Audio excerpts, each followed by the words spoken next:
चलो स्टार्ट करते हैं हम लोग अपना रेलेवेंट कॉस्टिंग का क्विक रिवीजन मैराथन के साथ। अब जो मेरा रेलेवेंट कॉस्टिंग है वो कौन सा कंसेप्ट है जो मेरा अप्लाई होने वाला है ओनली स्पेशल केसेस में। ये मेरा अप्लाई करेगा ओनली स्पेशल केसेस जो वन टाइम ऑर्डर है। जो रेगुलर बिजनेस है उसमें रेलेवेंट कॉस्टिंग नहीं लगता। जो रेगुलर बिजनेस है इसके अंदर में हम लोग लगाते हैं ट्रेडिशनल कॉस्टिंग, और जो वन ऑफ बिजनेस होता है, वन ऑफ ऑर्डर होता है, जो मेरा डे टू डे काम नहीं पर कभी कभी करना पड़ सकता है, उसका डिसीजन ले एक्सेप्ट करे या ना करे, उसके लिए लगाते हैं रेलेवेंट कॉस्टिंग। अब मेरा अगला क्वेश्चन उठता है दोनों के बीच में डिफरेंस क्या है। अब जो मेरा ट्रेडिशनल कॉस्टिंग क्या है, ट्रेडिशनल मतलब जो पुराने जमाने में नॉर्मली किया जाता है। सिंपल सा बात है, मान लो जो हम पढ़ाते हैं तो मेरा बहुत सारा खर्चा लगता है, मेरा कई वेरिएबल कॉस्ट लगता है, मेरा कुछ फिक्स कॉस्ट भी लगता है। तो मेरा ऑब्जेक्टिव क्या रहेगा, कोई भी अगर बाई चांस स्टूडेंट आता है तो मेरा जितना खर्चा लगा हम सब उससे लेगा।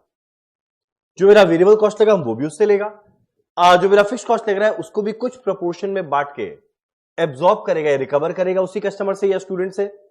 तब इस केस में ट्रेडिशनल कॉस्टिंग में हम लोग क्या करते हैं, सारा रिसोर्स, जितना भी मेरा गुड्स या सर्विसेज को बनाने के लिए जितना रिसोर्स लगता है, जितना भी लगता है, वो सबको जोड़ेंगे, कुल मिलाकर जितना खर्चा आया वो स्टूडेंट से ले लेंगे।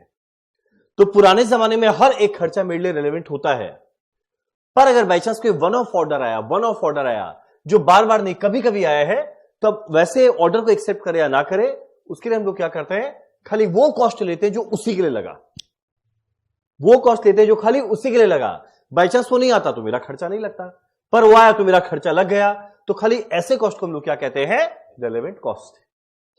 अब मेरा रेलेवेंट कॉस्ट को पहचानने का ना दो की फीचर है। पहला, ये खर्चा ना फ्यूचर में लगना जरूरी है।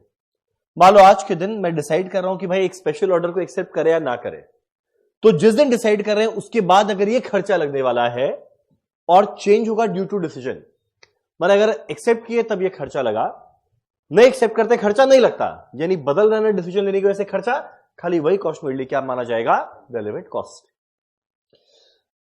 तो देखो मेरा रेलेवेंट कॉस्ट का खासियत, एक ये फ्यूचर में लगने वाला है, और अगला ये चेंज होने वाला है due to this decision. Simple बात। अब अगला क्वेश्चन उठता है, बाकी सारा कॉस्ट क्या रहेगा, इररिलेवेंट। नाम से समझ में आएगा, फ्यूचर में जो लगा वो रेलेवेंट है, तो जो पास्ट में लग चुका है वो इररिलेवेंट है, या फिर पास्ट में या लगने वाला फ्यूचर में पर ऑलरेडी कमिटमेंट दे चुका है, यानी जिस दिन मुझे डिसीजन लेना है उसके पहले ऑलरेडी एग्रीमेंट हो गया कि भाई हम ना तुमको इतना रुपए देंगे, पक्का देंगे, भले खर्चा मेरे को देना बाद में, पर कमिटमेंट पहले दिया जा चुका है ना। तो एक बार प्रॉमिस हो गया, एक बार वादा हो गया, तो मुकर तो नहीं सकता, भले डिसीजन लेना ले तो ये बदलेगा नहीं, ये तो खर्चा लगेगा, ये क्या रहेगा, इररिलेवेंट। तो जो पास्ट में लगा या फ्यूचर में लगने वाला है पर ऑलरेडी जिसका कमिटमेंट दिया है वो क्या है, इररिलेवेंट। अब मेरा अगला, वो कॉस्ट जो चेंज नहीं होता ड्यू टू डिसीजन, वो भी क्या रहेगा, इररिलेवेंट। अब मेरा अगला क्वेश्चन उठता है, रेलेवेंट और इररिलेवेंट कॉस्ट का क्या क्या एग्जांपल है, कुल मिलाकर 5, खाली 5, कुछ रेलेवेंट बनेगा कुछ इररिलेवेंट बनेगा। अब मेरा रेलेवेंट कॉस्ट में क्या बनने वाला है, मेरा पहला वेरिएबल कॉस्ट, ऑब्वियस सा बात है। और बाई चांस एक नया ऑर्डर आया तो ऐसे नए ऑर्डर को एक्सेप्ट करने के लिए कुछ खर्चा करना पड़ेगा। क्या खर्चा करना पड़ेगा, direct material, direct wages, direct expense and variable overhead. तो मेरा सारा क्या आने वाला है, वेरिएबल कॉस्ट जो रेलेवेंट है। और ये ऑर्डर एक्सेप्ट नहीं करते खर्चा नहीं लगता, ऑर्डर एक्सेप्ट किए इसलिए खर्चा लगा है, सिंपल बात। मेरा अगला वो खर्चा जो अवॉइडेबल फिक्स कॉस्ट है या डिस्क्रिशनरी फिक्स कॉस्ट है। अवॉइडेबल का मतलब क्या, जिसको अवॉइड कर सकते हैं, यानी अगर हम चाहे डिसीजन लिए तो ये एडिशनल खर्चा लगा, डिसीजन नहीं लेते खर्चा नहीं लगता, तो देखो ये खर्चा फ्यूचर में लगेगा और चेंज भी हो रहा है ड्यू टू डिसीजन, इसलिए रेलेवेंट है। मेरा अगला है डिस्क्रिशनरी। डिस्क्रिशनरी का मतलब जो मेरे इच्छा पे डिपेंड करे, इच्छा किया तो कॉस्ट इनकर करेंगे, मन हुआ तो कॉस्ट इनकर नहीं करेंगे, यानी देखो डिसीजन लेने की वजह से मन हुआ तो कॉस्ट इनकर करेंगे, बदलाना नहीं, अगर डिसीजन लेते तो कॉस्ट नहीं बदलता, नहीं बदलाना, तो फ्यूचर में लग रहा है और चेंज हो रहा है, क्या रहेगा, रेलेवेंट। मेरा तीसरा जो बड़ा इंपॉर्टेंट कॉस्ट है वो क्या है, अपॉर्चुनिटी कॉस्ट। अब काफी और मेरे को एक ऑर्डर को एक्सेप्ट करने के लिए कोई चीज को सैक्रिफाइस करना पड़ता है। अब जो भी चीज को सैक्रिफाइस किए हैं, तो या ये अगर नहीं आता तो मेरा इनकम आता ना, पर अगर बाई चांस ऑर्डर एक्सेप्ट कर लिया तो मेरा इनकम खो रहा है ना, तो ये एक तरह का क्या रहेगा, अपॉर्चुनिटी कॉस्ट जो मेरे लिए रेलेवेंट रहेगा। यानी रेलेवेंट कॉस्ट के अंदर में आने वाला मेन 3 खर्चा, मेरा पहला वेरिएबल कॉस्ट, मेरा अगला अवॉइडेबल फिक्स कॉस्ट, मेरा इसका एक और नाम डिस्क्रिशनरी फिक्स कॉस्ट, तीसरा जो बड़ा इंपॉर्टेंट है क्या रहेगा, अपॉर्चुनिटी कॉस्ट। रेलेवेंट कॉस्ट हो गया। अब मेरा अगला क्वेश्चन उठता है, इररिलेवेंट क्या रहेगा, खासियत क्या था, जो पास्ट में लगा या फ्यूचर में लगेगा पर कमिटमेंट दे दी है।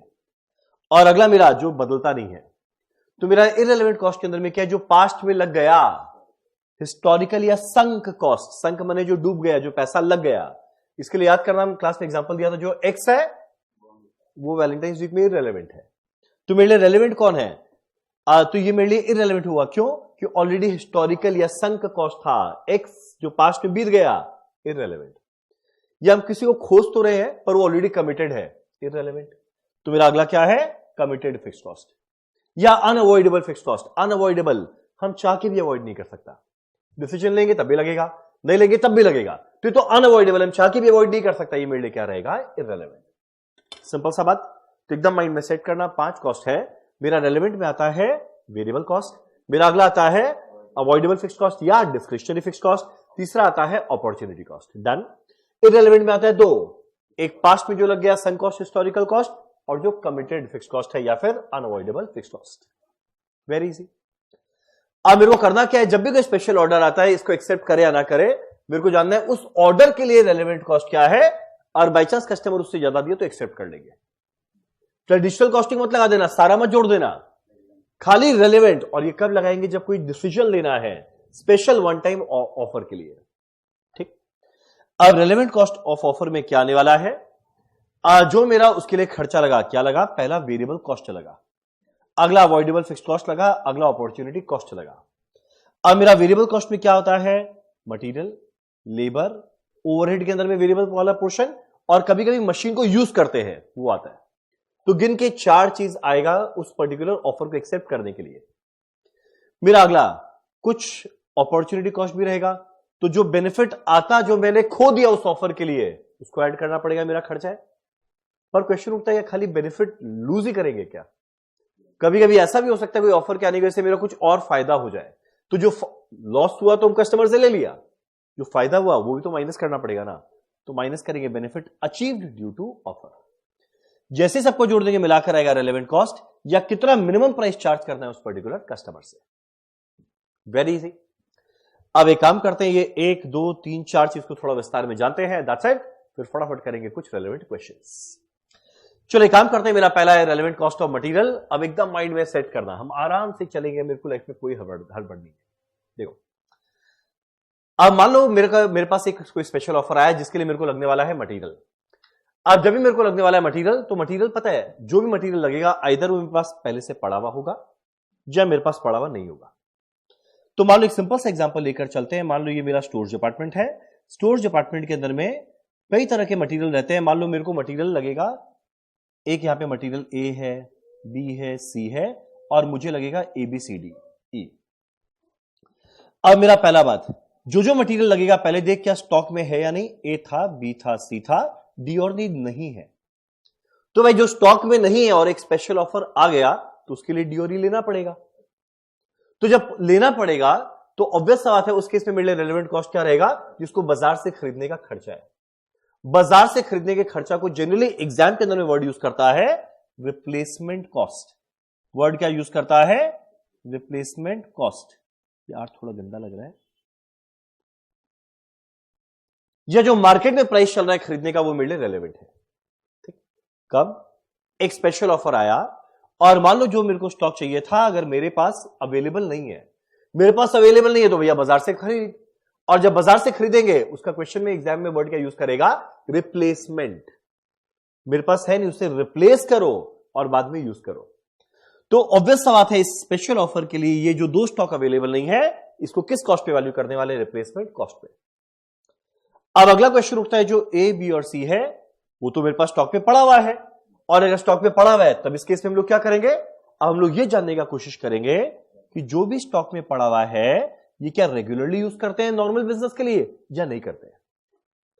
और मान लो मेरा ए ना रेगुलरली यूज करते हैं, ए रेगुलरली यूज करते हैं, यानी हमारे स्पेशल ऑफर के लिए चाहिए। हम स्टोर डिपार्टमेंट को बोला, भाई ए सुनना, मेरे को ये रॉ मटेरियल चाहिए, है तेरे पास? बोला हाँ है ना। बोला देना। बोला क्यों चाहिए? हम बोला हमको स्पेशल ऑफर में यूज करना है। बोला भाई अगर तुम स्पेशल ऑफर में यूज करेगा तो मेरा रेगुलर बिजनेस कैसे चलेगा? हम बोला यार दे देना। बोला नहीं देंगे। भले उसके पास है, पर रेगुलर बिजनेस पे यूज करने वाला है, वो मेरे को नहीं देगा, और अगर मेरे को नहीं देगा तो बाजार से लेना पड़ेगा ना। और बाजार से लेंगे, कौन सा प्राइस में लेंगे? Replacement price. तो मेरा सिंपल सिनेरियो, और मान लो मेरे पास स्टॉक अवेलेबल है पर रेगुलरली यूज करते हैं, तो भले उसके पास है पर वो रेगुलर बिजनेस में दिया मुझे नहीं देगा, और मुझे नहीं देगा तो मुझे खरीदना पड़ेगा बाजार से। प्राइस क्या बनेगा? Replacement cost. अब मान लो जो हमारा बी और सी है वो रेगुलरली यूज नहीं करते, पड़ा हुआ है, कई सालों से पड़ा है, कोई काम का नहीं है। अब मान लो जो हमारा बी है ये कोई काम का नहीं है, ये ऑब्सोलीट पड़ा हुआ था, ऐसी ऑब्सोलीट पड़ा हुआ था। आप सोचो अगर ऑब्सोलीट पड़ा हुआ था तो एनीवेज ये कुछ समय बाद रद्दी के भाव में बेचता, पर वही अगर बाई चांस ये वाला चीज को मेरे को यूज करना पड़ गया, तब इस केस में जो रद्दी के भाव में बेचता, अब वो रद्दी के भाव में नहीं बेच पाके मेरे को दे देगा, और अगर मेरे को दे देगा तो मेरे को इस ऑफर में यूज करने की वजह से कुछ तो खोया।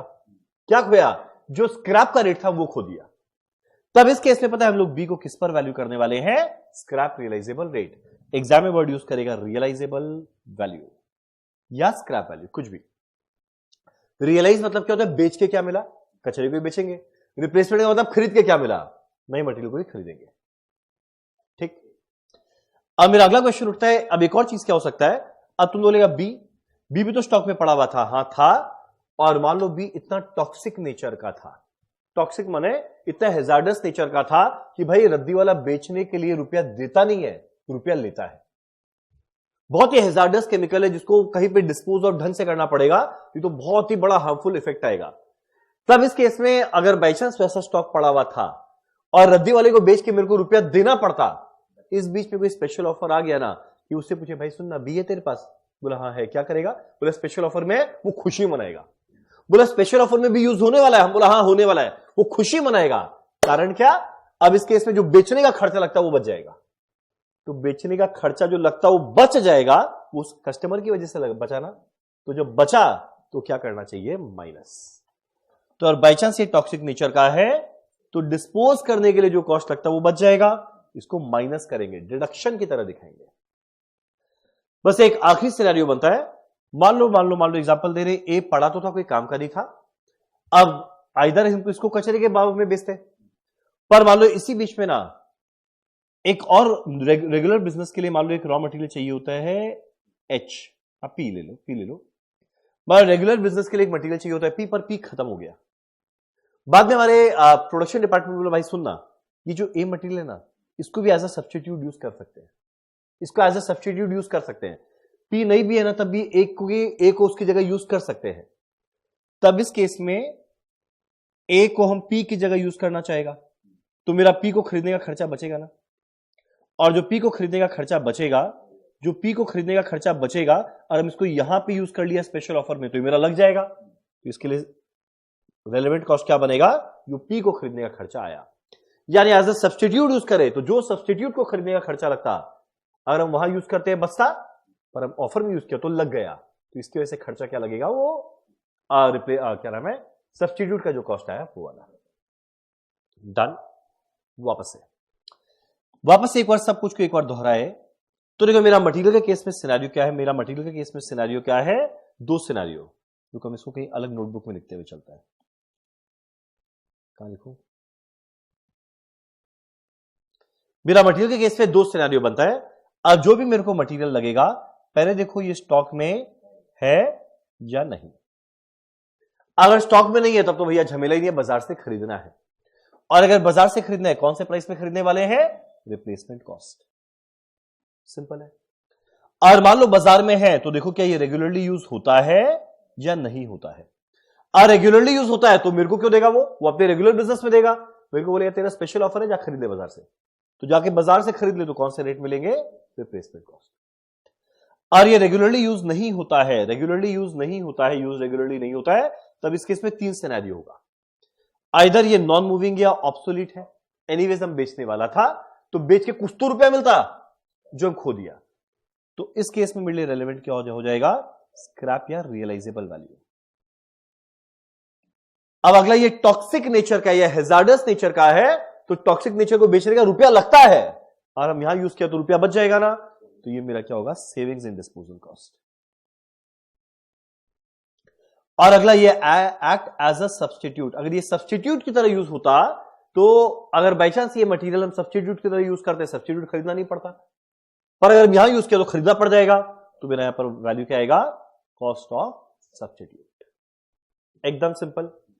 तो अभी तक हम लोग पढ़े, मेरा पहला बात, रेलेवेंट कॉस्ट था 3, वेरिएबल कॉस्ट, क्या बोलते हैं, अवॉइडेबल फिक्स कॉस्ट या discretionary fix cost, opportunity cost. Irrelevant था 2, जो पास्ट में लग गया, संख्या हिस्टोरिकल, और मेरा अगला कमिटेड या अनअवॉइडेबल।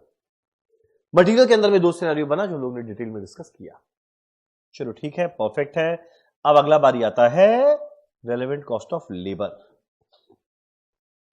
अच्छा, एक दो छोटे छोटे बात। अब किस जमाने में, मान लो लिखा रहे क्वेश्चन में कि मेरे पास जो पहले से स्टॉक पड़ा हुआ था ना, वो मैंने खरीदा था 5 के रेट में, खरीदा था, खर्चा पास्ट में लग गया, तो जो पास्ट में लग गया वो आज के दिन क्या है, इररेलेवेंट। तो जब भी कभी लिखा रहेगा ना बुक वैल्यू ऑफ मटेरियल, हमेशा इररेलेवेंट है क्योंकि ऑलरेडी लग गया, सम कॉस्ट है। अगला, अगर बाई चांस क्वेश्चन में खाली बता दे स्टॉक में पड़ा है और ये ना बताए कि, और ये बता दे कि रेगुलर यूज नहीं होता, स्टॉक में पड़ा है, पर ये कौन सा तरह का ना बताए, हम लोग हमेशा मानेंगे ऑब्सोल्यूट है। अदरवाइज सब्स्टिट्यूट कैसे मान ले बिना उसके वैल्यू के, या टॉक्सिक नेचर कैसे मान ले बिना डिस्पोजल कॉस्ट के दिए। तो बाई चांस क्वेश्चन साइलेंट है, हम लोग हमेशा अज्यूम करेंगे जो स्टॉक यूज नहीं होता वो क्या है, ऑब्सोल्यूट। डन। अगला बारी आता है लेबर का। अब मेरा रेलेवेंट कॉस्ट ऑफ लेबर क्या है, पहले हम एक बार डिस्कस करते हैं। देखो, मेरा रेलेवेंट कॉस्ट ऑफ लेबर, अरे यार क्या क्या खुल रहा है,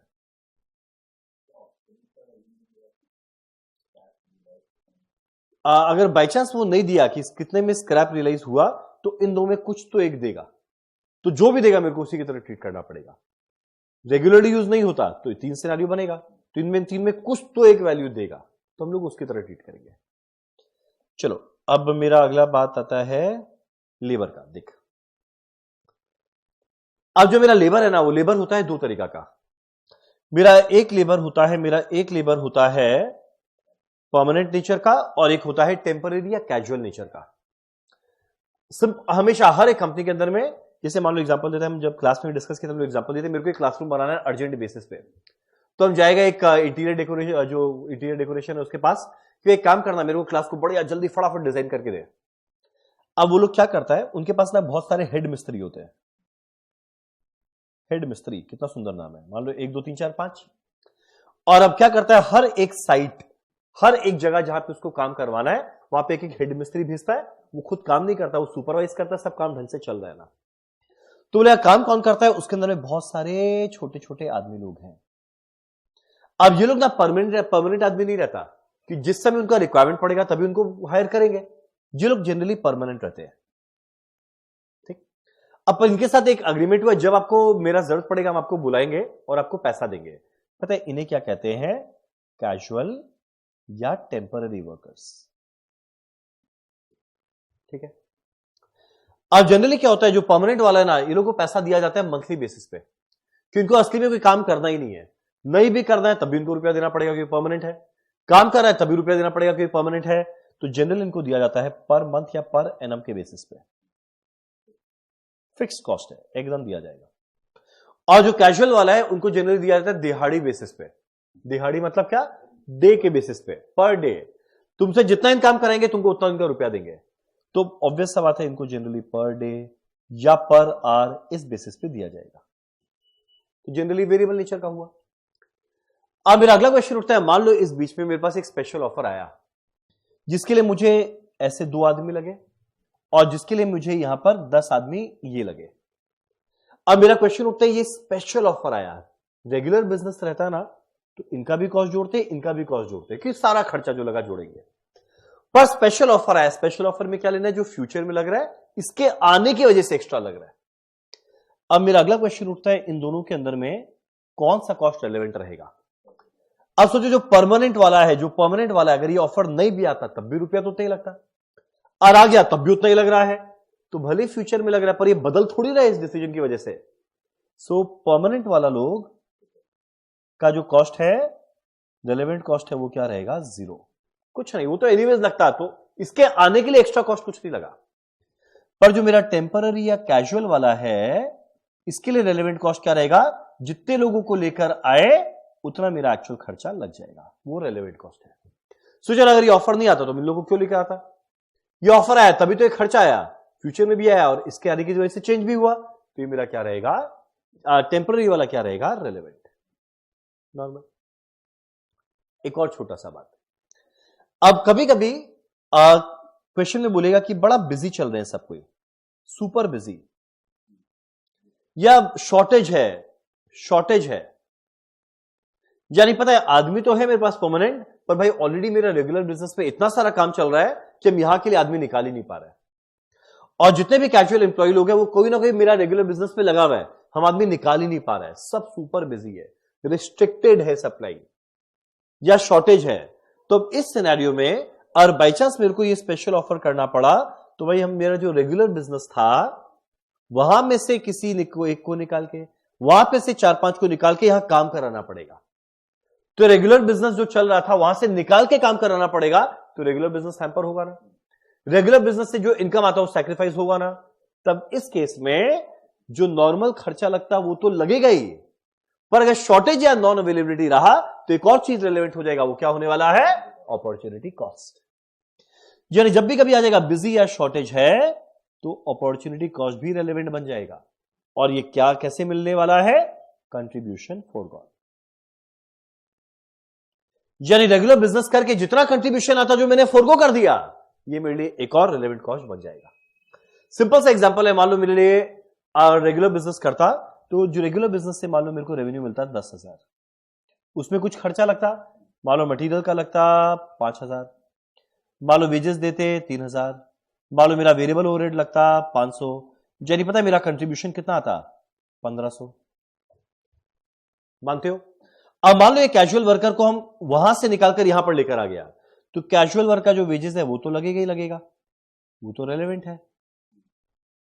प्लस एक और चीज रेलेवेंट क्या हो जाएगा, अपॉर्चुनिटी कॉस्ट, जितना मैंने कंट्रीब्यूशन खोया और वो कितना रुपया था, 1,500, यानी रेलेवेंट कॉस्ट क्या हो जाएगा, 4500। पर वही अगर बाई चांस परमानेंट आदमी लोग हम शिफ्ट कर रहा है तो उसका रेलेवेंट कॉस्ट 0 था, पर खोए तो 1,500 रुपया है, तो कितना हो जाएगा, 1,500। परफेक्ट है। तो लेबर वाला पोर्शन इज वेरी सिंपल, सीधा देखो ये टेम्पररी है, टेम्पररी कैजुअल है या परमानेंट है। परमानेंट है तो ऐसे ही मेरा खर्चा लगता है, रेलेवेंट कॉस्ट इज 0, पर बिजी है तो उसको निकाले अपॉर्चुनिटी कॉस्ट लग जाएगा। और टेम्पररी या कैजुअल है वो तो इसी के लिए लाया गया है, तो जितना खर्चा लगा वो रेलेवेंट है, वो अगर बिजी था कहीं से निकाला गया, अपॉर्चुनिटी कॉस्ट जुड़ जाएगा। सिंपल। जरा देखिए क्या है टेम्पररी या कैजुअल, क्या है, वो वर्कर जो इस पर्टिकुलर उसका सर्विस इस पर्टिकुलर जॉब या वर्क के लिए लगा। परमानेंट क्या है, जिसके हम सर्विस को टर्मिनेट नहीं कर सकते थे, हम इसको रिटेंच या निकाल नहीं सकते थे, रहेगा ही रहेगा, पैसा देना ही पड़ेगा। सिंस दे परमानेंट है इसीलिए इनका सैलरी अनअवॉइडेबल है, और अनअवॉइडेबल तो ऐसे भी इरेलेवेंट होता है। अब पहला बात, और बाई चांस अनरिस्ट्रिक्टेड सप्लाई है तो जितना मेरा वेजेस एक्चुअली दिया गया रेलेवेंट है, और बाई चांस हमारा परमानेंट लोग खाली बैठा हुआ था, लोग विला था, तो उस केस में रेलेवेंट कॉस्ट 0 है। और दोनों केस में अगर रिस्ट्रिक्टेड सप्लाई है, ये लोग सुपर बिजी था, फुली ऑक्यूपाइड था, तो इसका वेजेस जो लगा प्लस अपॉर्चुनिटी कॉस्ट जुड़ जाएगा, इसमें रेलेवेंट कॉस्ट तो 0 ही था, प्लस अपॉर्चुनिटी कॉस्ट जुड़ जाएगा। ठीक।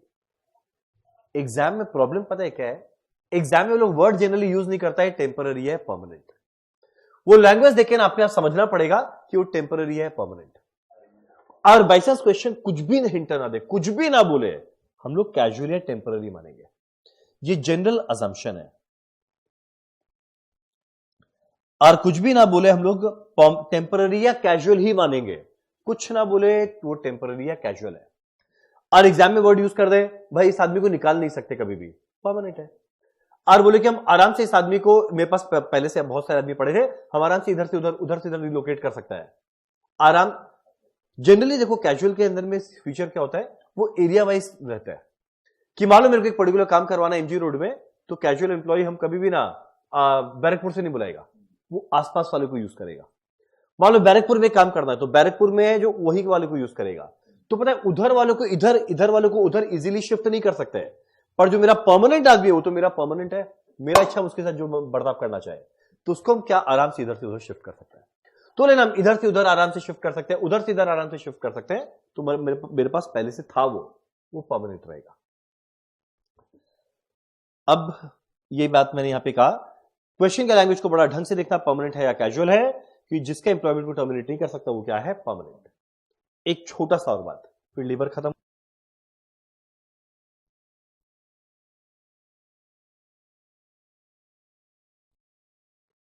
सॉरी बीच में ऑडियो चला गया था। जरा देखें एक छोटा सा बात और लेबर के अंदर में क्या है। तो मेरे को भी चार्ज करके थोड़ा बोलना पड़ेगा। लेबर के अंदर में एक छोटा सा बात, मान लो एक आदमी ना 60 इयर्स का इस साल हो गया, यानी रिटायर हो गया, और जब रिटायर हो गया ना तो उसके बाद भी हम लोग इसको हर साल पता है कुछ ना कुछ देते हैं, पेंशन देते हैं। मान लो इसको हम लोग हर साल पेंशन देते हैं 50,000 per annum. Year 1 50,000, year 2 50,000, year 3 50,000, year 4 50,000, इतना देते हैं। ठीक है। अब मान लो इसी बीच में एक स्पेशल ऑफर ऐसा आया जिसके लिए ना मेरे को उसी पर्टिकुलर आदमी का रिक्वायरमेंट है, क्योंकि वो एक्सपर्टीज उसी के पास था। तो मैंने उनसे दरख्वास्त किया, मैंने उनको रिक्वेस्ट किया, भाई देख तुम तो ऐसे रिटायर होने वाला था, तुम एक काम करना, एक साल हमारे लिए और काम कर ले, इसके बाद रिटायर हो जाना। अब हो सकता है वो मान जाए, लॉयल्टी फैक्टर तो रहेगा, भाई इतना साल बेचारा बिताया, एक अच्छा क्लोज कनेक्शन हुआ है। हमारा तुम एक काम करना, तुम बस एक साल और रह जा। अब जब वो मान लो अग्री करके एक साल रह जाए तो उसको पेंशन थोड़ी देगा उस साल, उसको प्रॉपर सैलरी मिलेगा। अब मान लो पूरा सैलरी मिलेगा, तो मान लो उसका सैलरी एग्जांपल दे रहे हैं, हर साल का था 1,75,000।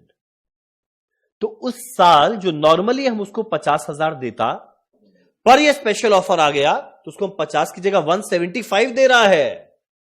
यानी पता है स्पेशल ऑफर को, और उसके बाद से वापस से 50-50 करके मिलेगा। यानी अब तक बुद्धि लगाकर सोचो, जो स्पेशल ऑफर आया, उस स्पेशल ऑफर के आने की वजह से फ्यूचर में खर्चा लगा, हां लगा। कितना रुपया चेंज हुआ? 175 नहीं, 175 माइनस 50 कितना आएगा? 125। तो कभी भी कोई एम्प्लॉय जो रिटायर होने वाला था, उसके रिटायरमेंट को अगर हम डेफर कर दे, तो जितना मेरा एडिशनल कॉस्ट लग रहा है ना उस साल, वो मेरे लिए क्या हो जाएगा? रेलेवेंट। Very logical. फ्यूचर में लग रहा है चेंज हो रहा है। तो लेबर के अंदर में मैंने क्या कहा, एक बार हम वापस से दोहरा देता है। दो तरह के वर्कर हैं, एक रहेगा परमानेंट, एक रहेगा टेम्पररी या कैजुअल। परमानेंट वाला अगर आइडल बैठा हुआ है तो रेलेवेंट कॉस्ट 0, बिजी है तो अपॉर्चुनिटी कॉस्ट। और बाई चांस इसका अनरिस्ट्रिक्टेड सप्लाई है तो जितना मेरा एक्चुअल वेजेस दिया वो सारा रेलेवेंट है। और मान लो रिस्ट्रिक्टेड सप्लाई है तो जितना एक्चुअल कॉस्ट था वो तो था, प्लस अपॉर्चुनिटी कॉस्ट। लैंग्वेज ढंग से देखना ये क्या है। अगला, और बाई चांस हम लोग डेफर कर रहे हैं तो जितना चेंज इन सैलरी दे रहे हैं वो मिले रहेगा relevant cost. So this was all about labour. अब मेरा अगला बारी आता है रेलेवेंट कॉस्ट ऑफ ओवरहेड। यकीन मानो दिस इज वेरी इजी। अब ओवरहेड रहेगा दो तरीका का। पहला बात, ओवरहेड होता क्या है? सारा इनडायरेक्ट खर्चा। डायरेक्ट मटेरियल ऑलरेडी इधर आ गया भाई, मेरा डायरेक्ट वेजेस ऑलरेडी इधर आ गया भाई। डायरेक्ट एक्सपेंस रहा तो सीधा सीधा लेंगे, उसमें ज्यादा झमेला होता नहीं है। अब जो इनडायरेक्ट कॉस्ट है वो रहता है ओवरहेड। अब ओवरहेड रहेगा दो तरीका का, एक रहेगा वेरिएबल ओवरहेड, एक रहेगा फिक्स्ड ओवरहेड। जो मेरा वेरिएबल ओवरहेड नाम खुद बता रहा है, नाम है वेरिएबल। फ्यूचर में लगेगा, यूनिट ज्यादा बनाएंगे ज्यादा लगेगा तो चेंज हो रहा है। ये क्या रहेगा? हमेशा रेलेवेंट। अब जो मेरा फिक्स्ड ओवरहेड है वो डिपेंड करता है किस तरह का है, उसके बेसिस पर डिसाइड करेंगे वो रेलेवेंट है या इररेलेवेंट। और बाई चांस एग्जाम में वर्ड यूज कर दे अनअवॉइडेबल, चाह की भी हम नहीं बचा सकता। कमिटेड, मैंने वादा कर दिया है मैं रुपया दूंगा, भले फ्यूचर में दे, पर वादा पहले हुआ है, एग्रीमेंट पहले साइन हुआ हुआ है, तो ये तो इररेलेवेंट रहेगा, चेंज नहीं होगा। पर एग्जाम में अगर वर्ड यूज करे अवॉइडेबल, इंक्रीमेंटल, एडिशनल, डिस्क्रिशनरी या एक्स्ट्रा, इनमें कोई भी वर्ड यूज हुआ फ्यूचर में लगेगा और चेंज होगा। अब अवॉइडेबल चाहे तो बचा सकते हैं, चाहे तो लगा सकते हैं, चेंज हो रहा है। डिस्क्रिशनरी मेरी इच्छा पे हम लगाएगा तो लगाएगा, चेंज हो रहा है। एडिशनल नाम खुद ही बता रहा है बढ़ रहा है, इंक्रीमेंटल नाम खुद बढ़ा रहा है बढ़ रहा है, एक्स्ट्रा नाम खुद बता रहा है बढ़ रहा है। तो ये सारा क्या रहेगा? रेलेवेंट। परफेक्ट है। अब अगर बाई चांस एग्जाम में खाली वर्ड यूज कर दे फिक्स्ड कॉस्ट, खाली बोलते फिक्स्ड कॉस्ट, हम लोग हमेशा मानेंगे वो अनअवॉइडेबल नेचर का क्या रहेगा? इररेलेवेंट। खाली वर्ड यूज कर दे वेरिएबल कॉस्ट तो एनीवेज हमेशा इररेलेवेंट था। अब एग्जाम में ना कभी कभी वर्ड यूज करेगा ओवरहेड को रिकवर करना है या एब्जॉर्ब करना है या अप्लाई करना है या चार्ज करना है, इनमें से कोई भी शब्द आ जाए, रिकवर्ड, एब्जॉर्ब, अप्लाई या चार्ज, ये हमेशा अनअवॉइडेबल रहता है। अनअवॉइडेबल मतलब ये इररेलेवेंट है। वैसे सबका मतलब क्या होता है? पेपर रेट कॉस्ट अकाउंटिंग को याद करना, वहां पे एक चीज निकालते थे ओआरआर।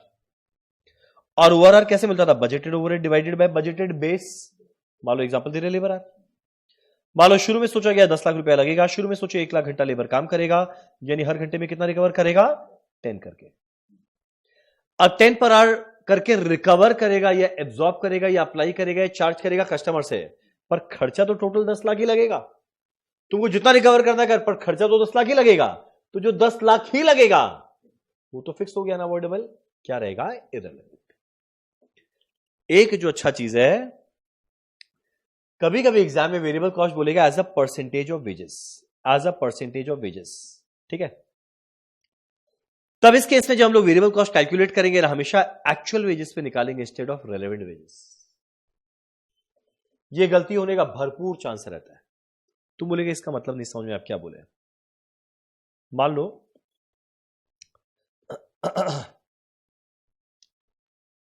एक पर्टिकुलर स्पेशल ऑफर आया जिसके लिए लगेगा वर्कर, और वर्कर दो तरीका का है, एक है परमानेंट, एक है टेम्पररी। परमानेंट वाले आइडल बैठे हुए थे, तो रेलेवेंट कॉस्ट क्या है? 0। मान लो इन लोगों को देते हैं नॉर्मली 10,000 पर मंथ, पर वो तो एनीवेज देना था, काम करे ना करे वो तो एनीवेज देना था। तो एक्चुअल कॉस्ट, और मान लो ये ऑफर 1 महीने का था, तो 1 महीने में असली में दिए 10,000, पर रेलेवेंट कॉस्ट तो 0 है। अब मान लो मेरा वेरिएबल ओवरहेड क्वेश्चन में बोलता है 50% ऑफ वेजेस। अब वेरिएबल ओवरहेड का एग्जांपल क्या? मान लो मशीन चलाए, तो मशीन का खर्चा, जो पावर का खर्चा लगा वो वेरिएबल ओवरहेड है, पावर का खर्चा वेरिएबल ओवरहेड है। अब जब असली में मशीन चल रहा है तो खर्चा तो लग ही रहा है पावर का, पर अगर तुम लोग वेजेस के रेलेवेंट कॉस्ट पे 0 का 50% निकालेगा, वो तो 0 आ जाएगा। यानी उसके हिसाब से तो पावर का खर्चा ही नहीं लगा। भाई खर्चा तो लगा ही है, किस पे लग रहा है? जितना मेरा एक्चुअल वेजेस है उस पे लग रहा है। तो जब भी कभी variable overhead as a percentage of wages दिया रहेगा, तो कभी भी रेलेवेंट वेजेस मत ले लेना। रेलेवेंट तो ये हुआ जो खाली इसके लिए लगा, नहीं तो नहीं लगता। पर असली में तो कुछ ना कुछ वेजेस दिया गया जिसके बेसिस पे ओवरहेड लग रहा है, तो हम लोग हमेशा लेंगे एक्चुअल वेजेस। ठीक, पक्का माइंड में याद करना, जब भी कभी वेरिएबल ओवरहेड आ जाए as a percentage of wages, हमेशा एक्चुअल वेजेस, हमेशा। चलो डन। चलो ये वाला काम मैंने कर दिया। अब आई थिंक हमारा ओवरहेड भी खत्म। बस एक आखिरी छोटा सा कंसेप्ट जो मुझे समझाना है, relevant cost of usage of machine. अब काफी बार एक स्पेशल ऑफर को करने के लिए मेरे को मशीन की आवश्यकता पड़ती है। अब मेरा जो मशीन रहता है वो आइदर मेरे रेगुलरली यूज होता है या रेगुलरली यूज नहीं होता। मान लो मेरे पास पहले से एक मशीन पड़ा हुआ है, एक मशीन पड़ा हुआ है, कोई काम का नहीं, कोई काम का नहीं है, तो जो चीज काम का नहीं हो तो उसको मेरे को क्या करना चाहिए? बाजार में बेच देना चाहिए स्क्रैप के रेट में, जिसे कहते हैं रियलाइजेबल वैल्यू। मान लो आज के दिन बाजार में बेचते मुझे मिलता 50,000। जस्ट बेचने के लिए आगे कदम बढ़ाया था, इसी बीच में एक स्पेशल ऑफर आ गया, और स्पेशल ऑफर में यही मशीन यूज होने वाला है। और यही अगर मशीन यूज होने वाला है तो भैया हम अभी नहीं बेचेगा, यूज करने के बाद बेचेगा। मालूम क्या किया, इसको 3 महीना यूज किया जब तक स्पेशल ऑफर है। अब 3 महीना यूज कर दिया, उसके बाद अब इसको बाजार में बेचेगा, तो क्या लगता है रियलाइजेबल वैल्यू बढ़ जाएगा, कम हो जाएगा? कम हो जाएगा। मान लो कम होकर कितना हो जाएगा? 40,000। यानी अभी बेचते 50,000 में मिल जाता, पर 1 साल 3 महीना बाद बेचे 40 मिलेगा। यानी स्पेशल ऑफर को एक्सेप्ट करने के लिए मेरा कितने रुपए का नुकसान हो गया? 10,000। तो मेरा रेलेवेंट कॉस्ट क्या रहेगा? चेंज इन रियलाइजेबल वैल्यू या चेंज इन स्क्रैप। एकदम लॉजिकल बात। पर वही अगर मान लो मेरे लिए रेगुलरली यूज का था, रेगुलरली इस टाइप का मशीन काम आता है, तो जब रेगुलरली काम आता है तो हम जाके बाजार से खरीदे हैं। मान लो मेरे पास था नहीं, क्यों नहीं था? क्योंकि रेगुलरली यूज हो रहा है, तो मेरे को क्यों देगा अपना? हम बोले भाई देना देना, बोले मेरे लिए रेगुलरली काम का स्पेशल ऑफर, तुम जाके बाजार से खरीद। तो हम जाएंगे और बाजार से खरीदेंगे। रिप्लेसमेंट कॉस्ट, मान लो रिप्लेसमेंट कॉस्ट आज के दिन 150 लग गया। अब 150 लग गया, हम इसको यूज किए जा रहे हैं। मान लो 6 महीना यूज किए, अब 6 महीना बाद मेरा स्पेशल ऑफर होता है खत्म। अब अगर ये रेगुलरली काम करे तो उसको बेचेगा क्यों? हम किसी अपने भाई से पूछ लेंगे, भाई मेरे पास मशीन पड़ा है, तेरे को लगेगा? बोला हाँ लगेगा, तो ले ले ये मशीन, क्यों रेगुलरली यूज होगा, हम क्यों बाजार में बेचेगा? अब वो अगर 6 महीना बाद डायरेक्टली मार्केट से परचेज करता, मान लो नया टेक्नोलॉजी आया, तो पुराने वाले का वैल्यू मान लो कम होकर 140 हो जाता। यानी नॉर्मली हम 6 महीना बाद ही खरीदता उस मशीन को, पर जो स्पेशल ऑफर आ गया जो हम 6 महीना पहले ही खरीद लिया 150 में, तो स्पेशल ऑफर की वजह से मेरे को ज्यादा रुपया देना पड़ा ना। कितना देना पड़ा? 10,000। तो अगर रेगुलरली यूज करते हैं तो रेलेवेंट कॉस्ट क्या होगा? चेंज इन रिप्लेसमेंट या मार्केट प्राइस। लॉजिकल बात। काम का नहीं है तो बाजार में बेचते हैं, चेंज इन स्क्रैप। काम का है तो चेंज इन रिप्लेसमेंट कॉस्ट। चलो डन। अब मेरा एक बात, original cost of machine exam में दिया रहेगा। ओरिजिनल कॉस्ट, एक समय में एक मशीन हम एक जमाने में खरीदे थे इतने रुपए में, खरीदे थे, पैसा लग गया, आज के दिन रिलेवेंट सम कॉस्ट। अब एग्जाम में कहेंगे, बोलेगा जो मशीन आएगा ना उस पर डेप्रिसिएशन इतना चार्ज करेंगे। डेप्रिसिएशन कोई फ्यूचर का खर्चा थोड़ी ना है, वो तो नॉन कैश आइटम है। नॉन कैश आइटम तो वैसे ही इररिलेवेंट होता है, इररिलेवेंट। और बुक वैल्यू क्या, मैंने खरीदा था 1 लाख में, डेप्रिशिएट करते करते आज की बुक वैल्यू 80,000 है, एब्सोल्युटली इररिलेवेंट। पूरा डन, पूरा क्लियर, परफेक्ट। अब एक काम करें, हम लोग फटाफट क्वेश्चन करना स्टार्ट करते हैं। उसके पहले एक बार पूरे चैप्टर को बस 2 मिनट में दोहरा देता है। पूरा चैप्टर को 2 मिनट में मैं दोहराऊं? यस यस, दोहराओ, आप दोहराओ। पहला बात, मेरा रेलेवेंट कॉस्ट के अंदर में क्या आता है? अच्छा, लिखते हुए चलते, ठीक है। मेरा रेलेवेंट कॉस्ट में क्या आता है? मेरा पहला वेरिएबल कॉस्ट, मेरा अगला अवॉइडेबल फिक्स्ड कॉस्ट या डिस्क्रिशनरी फिक्स्ड कॉस्ट, अगला अपॉर्चुनिटी कॉस्ट। मेरा इररिलेवेंट के अंदर में क्या आता है? अनअवॉइडेबल, अच्छा ठीक है, सम कॉस्ट या हिस्टोरिकल कॉस्ट, अगला अनअवॉइडेबल फिक्स्ड कॉस्ट या फिर committed fixed cost. Special offer निकालेंगे, उसमें 4 खर्चा आएगा, मटेरियल का, लेबर का, ओवरहेड का, मशीन का। एंड अगला कोई बेनिफिट लूज किया यानी अपॉर्चुनिटी कॉस्ट, कोई बेनिफिट मिला अपॉर्चुनिटी गेन माइनस करके मिलेगा कितना, मिनिमम प्राइस चार्ज करना है। अब मेरा मटेरियल के अंदर में 2 सिनेरियो बना था, वो 2 सिनेरियो क्या था? आइदर मेरे पास मटेरियल स्टॉक में नहीं है या फिर है। नहीं है तो बाजार से लो, रिप्लेसमेंट कॉस्ट। अगर है तो देखो रेगुलरली यूज होता है या नहीं, और रेगुलरली यूज होता है तो हम तुमको नहीं देंगे, बाजार से लो, रेलेवेंट। रेगुलरली यूज नहीं होता है तो 3 सिनेरियो, और ये ऑब्सोलीट है तो बाजार में बेचते, बेच के जो मिलता है खो दिया, स्क्रैप या रियलाइजेबल वैल्यू। टॉक्सिक नेचर का है, सेविंग्स हो जाएगा, डिस्पोजल कॉस्ट, या फिर एक्ट एज अ सब्सटीट्यूट। तो सब्सटीट्यूट का जो रुपया लगता है वो मेरा बच जाता है लगाने पे, पर मेरा लग गया। मेरा अगला लेबर, अब मेरा लेबर के अंदर में 2 तरह का लेबर है, एक आने वाला है कैजुअल या टेम्पररी, एक आएगा परमानेंट। अब सीधा सीधा देखो, ये आइडल बैठा हुआ है तो खर्चा ही नहीं वेज लगता, रेलेवेंट कॉस्ट 0। अगर बाई चांस रेस्ट्रिक्टेड सप्लाई है तो अपॉर्चुनिटी कॉस्ट, इसका जितना मेरा एक्चुअल वेजेस लगा वो लगेगा, पर अगर ये नॉन अवेलेबिलिटी शॉर्टेज है तो अपॉर्चुनिटी कॉस्ट जोड़ देंगे। डिफर करवा रहे तो चेंज इन सैलरी जितना एक्स्ट्रा दिए। अब मेरा ओवरहेड रहेगा 2 तरीका का, वेरिएबल एंड फिक्स्ड, हमेशा रेलेवेंट। फिक्स्ड में जो कमिटेड है या अनअवॉइडेबल, इररिलेवेंट। अगला avoidable, incremental, extra, additional, discretionary, ये सब क्या रहेगा? रेलेवेंट। अगला बात, अगर बाई चांस क्वेश्चन में खाली फिक्स्ड कॉस्ट बोले इररिलेवेंट रहेगा। मेरा अगला बात, अगर वेरिएबल कॉस्ट बोले as a percentage of wages, हमेशा एक्चुअल वेजेस लिए। मेरा अगला, मशीन के अंदर में वो रेगुलरली यूज करते हैं या नहीं, और रेगुलरली यूज नहीं होता तब इस केस में एनीवेज बेचने वाले थे, पर कुछ दिन बाद बेचे तो चेंजेस रियलाइजेबल वैल्यू स्क्रैप। और रेगुलरली यूज होता है तो बाद में खरीदते, पहले खरीद लिया, change in replacement cost. Done. फटाफट स्टार्ट करते हैं हमारे कुछ क्वेश्चंस जो हमारे पीडीएफ के अंदर में इंक्लूडेड है। चलो स्टार्ट करते हैं हमारे कुछ क्वेश्चंस। अब जितने अच्छे क्वेश्चन है हम लोग वो सारा कवर करेंगे, मतलब इजी कुछ नहीं रहेगा, सब ढंग का क्वेश्चन रहेगा। इतना कर लिया तो आई थिंक पूरा सफिशिएंट। देखो, अब मेरा पहला क्वेश्चन में हम लोग कैलकुलेट करेंगे only relevant cost of material. अच्छा, इसमें एक छोटा सा करेक्शन, यहाँ पे 5850 है, हम अपने पीडीएफ में कर देगा, ठीक है। चलो अब देख, मेरा पहला बात, कुल मिला के 6 तरह का मटेरियल है। अब एक स्पेशल ऑफर आया, मेरे को निकालना है रेलेवेंट कॉस्ट। यूनिट रिक्वायर्ड दिया हुआ है, ऑलरेडी स्टॉक में कितना पड़ा है दिया हुआ है, बुक वैल्यू दिया हुआ है। बुक वैल्यू मैंने जो खरीदा था उस रेट पे, जो खरीदा था वो तो एनीवेज लग चुका है, तो मेरा बुक वैल्यू का कोई भी कॉलम हमेशा इररिलेवेंट होता है, काम का नहीं। रियलाइजेबल वैल्यू, रियलाइजेबल का मतलब क्या, बेच के क्या मिला, तो ये एक तरह का स्क्रैप का रेट है। रिप्लेसमेंट कॉस्ट, खरीद के क्या मिला, मार्केट प्राइस है, ठीक है। अब देखते हैं मटेरियल, हर एक का नेचर क्या है। 5 सिनेरियो बनता है। पहला बोलता है material A and B is used regularly. Regularly use करते हैं भाई, याद करना, रेगुलरली यूज करते हैं, याद करना, रेगुलरली यूज करते हैं, याद करना। रेगुलरली यूज कहां गया, ये रहा, रेगुलरली यूज करते हैं। और अगर रेगुलरली यूज करते हैं तो अगर मुझसे स्पेशल ऑफर के लिए जाएगा मेरे को क्यों देगा, बोले जा बाजार से खरीद। तो क्या बोलता है, रेगुलरली यूज करते हैं, if stock are required for this job they would need to be replaced to meet other production. तो जब रेगुलरली यूज करते हैं तो उसके पास जाएगा, मेरे को थप्पड़ मारेगा, तेरा स्पेशल ऑफर, तुम जाके बाजार से खरीद। यानी ऑब्वियस सा बात है, इसको मेरे को मार्केट से खरीदना पड़ेगा। खरीदना कितना पड़ेगा, 3000 और 4350। भले ही मेरे पास स्टॉक में पड़ा पर मेरे को देगा ही नहीं, तो मेरे लिए रेलेवेंट कॉस्ट क्या बनेगा? 3065 का रेट, 435049 का रेट। हम एक काम करें, हम बाजू में मल्टीप्लाई करके लिखते थे, फॉर्मेट बनाने में क्यों टाइम वेस्ट करें? कंसेप्ट समझ रहे हैं? फॉर्मेट तो ऐसे बहुत सुंदर सा बनाए क्लास में।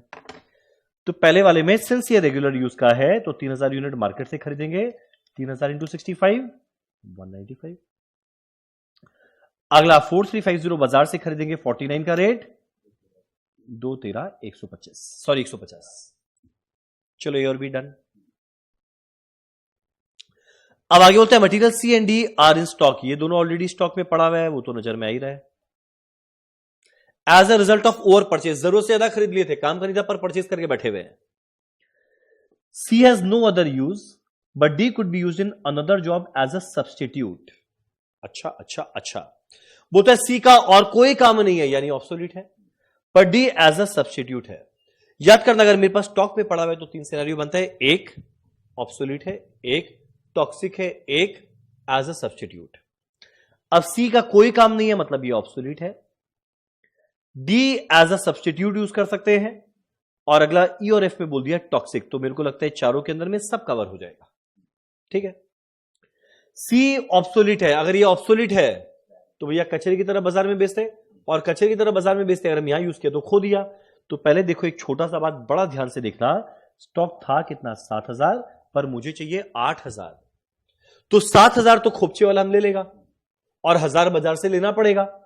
तो यहां पे सिंपल सा बात देखे, कहां लिखे, थोड़ा नीचे लिखता है, देखो ये ए और बी का, ये हम लिखता है जो स्टॉक में अवेलेबल था, समझाने के लिए उसका क्या करना है, जो नॉट इन स्टॉक था उसका क्या करना है। यहां पे स्टॉक तो था पर बोला तुम जाके बाजार से ले, तो बाजार से लेना पड़ा। अगला सी के अंदर में देख 7000 ऑलरेडी स्टॉक में पड़ा हुआ है पर कोई काम का नहीं है, तो कोई काम का नहीं तो बाजार में बेचते, कौन से रेट में बेचते? 125, जो हम यहां यूज कर लिया। तो यानी जो स्टॉक में पड़ा हुआ था 7000 इंटू 125, 875 पक्का। चलो ठीक है, ठीक है। अब अगला 1000 यूनिट तो और ज्यादा चाहिए, और जो ज्यादा चाहिए मेरे को बाजार से लाना पड़ेगा, और जब बाजार से लाएंगे कौन से रेट में लाएंगे? रिप्लेसमेंट के रेट में। तो जो मेरे पास स्टॉक में नहीं हो बाजार से लेकर आओ, कितना में लेकर आओ? 1000 इंटू 140, कितना आएगा? 1,40,000। सीधा बात है, जो स्टॉक में नहीं है वो हमेशा रिप्लेसमेंट प्राइस, जो स्टॉक में है उसके बारे में सोचो, क्या वो स्क्रैप का रेट होगा या सेविंग्स होगा या एज अ सब्स्टिट्यूट होगा। लॉजिकल बात। अब डी के बारे में 50 to 100 चाहिए, 5160 मेरे पास है, तो जो 5160 मेरे पास पड़ा हुआ है डी का, उसका क्या हुआ? D could be used in another job as a substitute for 5850 of P. यानी एक दूसरा जॉब आया हुआ है, उसमें आइदर तुम 5850 पी जो लगता, 5850 पी जो लगता, इधर तुम वो यूज कर, या फिर जो डी स्टॉक में पड़ा है ना 5160, तुम उसको यूज कर लो।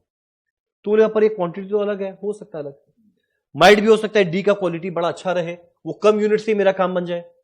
तो ये मत सोचना अगर ये 5850 है तो तुमको डी भी 5850 चाहिए, या ये 5160 तो ये 5160 होगा, नहीं, डी 5160 मेरे पास है। क्वेश्चन में बोला डी को पूरा यूज कर सकते हैं, किसकी जगह?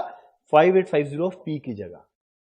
तो एक ऑप्शन है 5850 ऑफ पी को हम खरीदे बाजार से, या अगला ऑप्शन हम इसी को यूज कर ले।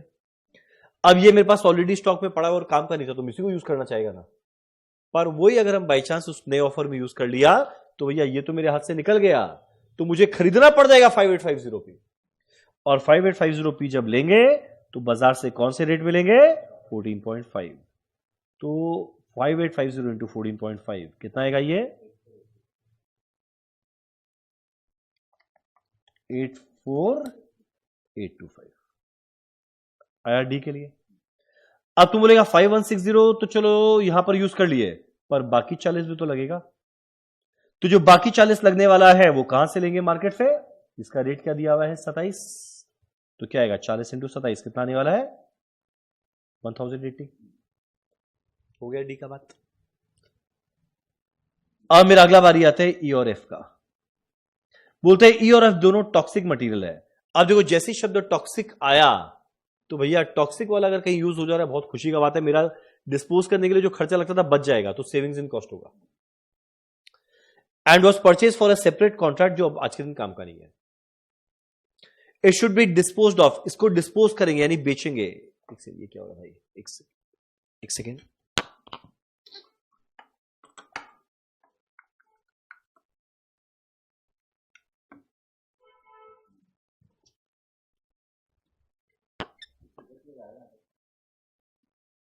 केबल चेंज करने से तक पूरा झमेला.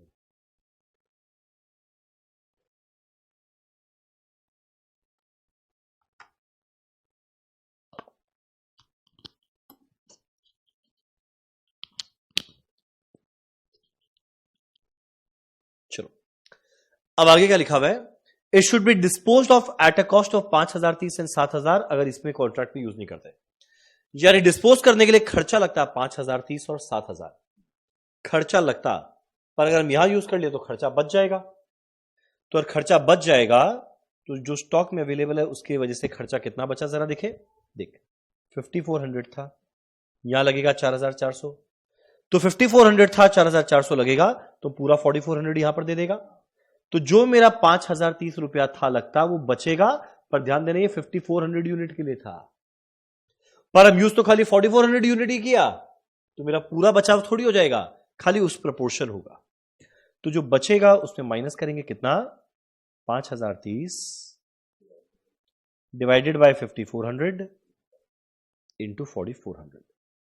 कैलकुलेट करना कितना आ जाएगा ये, -4099. मेरा आखिरी आने वाला है एफ का. अब एफ के अंदर में देख 800 मेरे पास है, चाहिए 860. अच्छा, तो 800 तो ये यूज कर ही लेंगे, तो मेरा पूरा डिस्पोजल कॉस्ट बच जाएगा 7000. 800 तो पूरा यूज कर लेंगे, पूरा 7000 बच जाएगा, पर 60 यूनिट और लगेगा ना, और जो लगेगा बाजार से लाएंगे कौन से रेट में, 142. तो 60 इंटू 142 कितना आ जाएगा ये, 8520. यानी जैसे सबको जोड़ देंगे मेरे को मिलाकर आ जाएगा total relevant cost of material, जो मेरे हिसाब से आने वाला है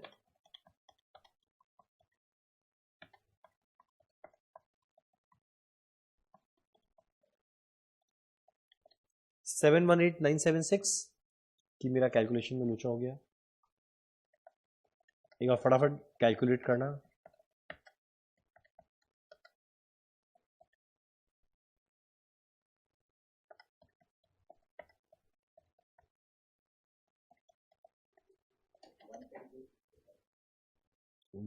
वन फाइव 150, ये मैंने वैल्यू सारा सही लिखा है. 195 213150 1,40,000 प्लस 87,500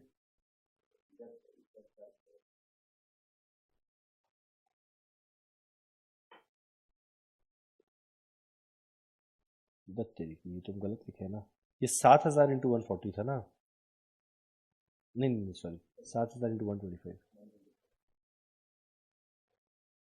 ओके मैं समझ गया, मैंने यहां पर 87,500 लिया. चलो सॉरी, तो ये वैल्यू कितना आया, इतना ही आया. चलो डन. ये था हमारा पहला क्वेश्चन. तो इससे हम लोग ने मटेरियल पूरा कवर कर लिया, हर वैरायटी, सारा सिनेरियो डन. अब अगला एक बहुत ही मासूम सा क्वेश्चन है जो करते हैं, वेरी इजी क्वेश्चन, बट चलो ठीक एग्जाम में आया हुआ है तो कर लेते हैं. देखो मेरा XYZ Limited is engaged in manufacturing activity. It has received a request from one of its important customer to supply a product which will require conversion of material M, which is a non-moving item.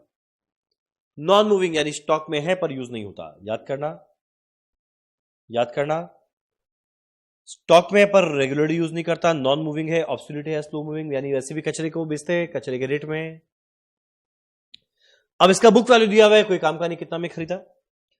Realisable value काम का है, कारण क्या, ये non moving है, absolute है, वैसे ही बाजार में बेच के पैसा मिलता जो हम यहां पे यूज करके खो दिया, तो रिलेवेंट कॉस्ट क्या आएगा, 80.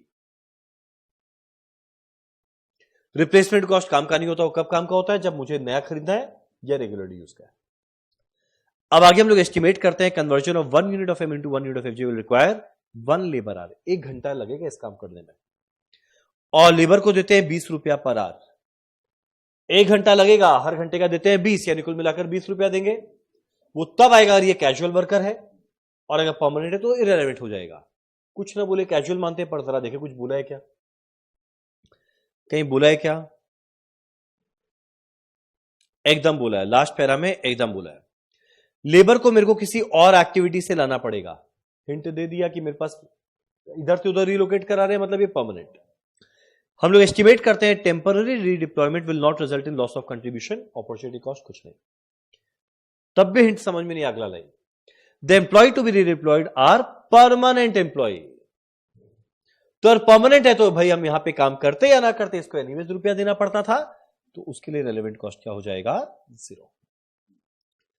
अब आगे बोलता है other cost are as below out of pocket. Out of pocket मतलब क्या होता है? पॉकेट से रुपया निकलने वाला है। तो जो पॉकेट से रुपया निकलने वाला है तो out of pocket cost future में लगेगा। ये कॉन्ट्रैक्ट है इसीलिए लगेगा, तो ये मेरे लिए हमेशा रेलेवेंट रहता है। कितना आ जाएगा? 30।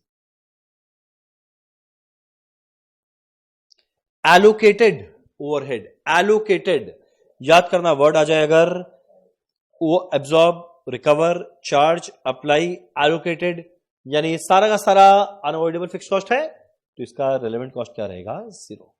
यानी कुल मिला के मिनिमम प्राइस कितना चार्ज करेंगे? 110। तो जब भी वर्ड यूज करें ना कि मिनिमम प्राइस निकालो, या वर्ड यूज करें बताओ स्पेशल ऑफर एक्सेप्ट करे या ना करे, तो हम लोग रेलेवेंट कॉस्टिंग लगाते हैं। डन। चलो अब हम लोग करते हैं हमारा एक और question, which is a nice question. जरा देखिए क्वेश्चन क्या है।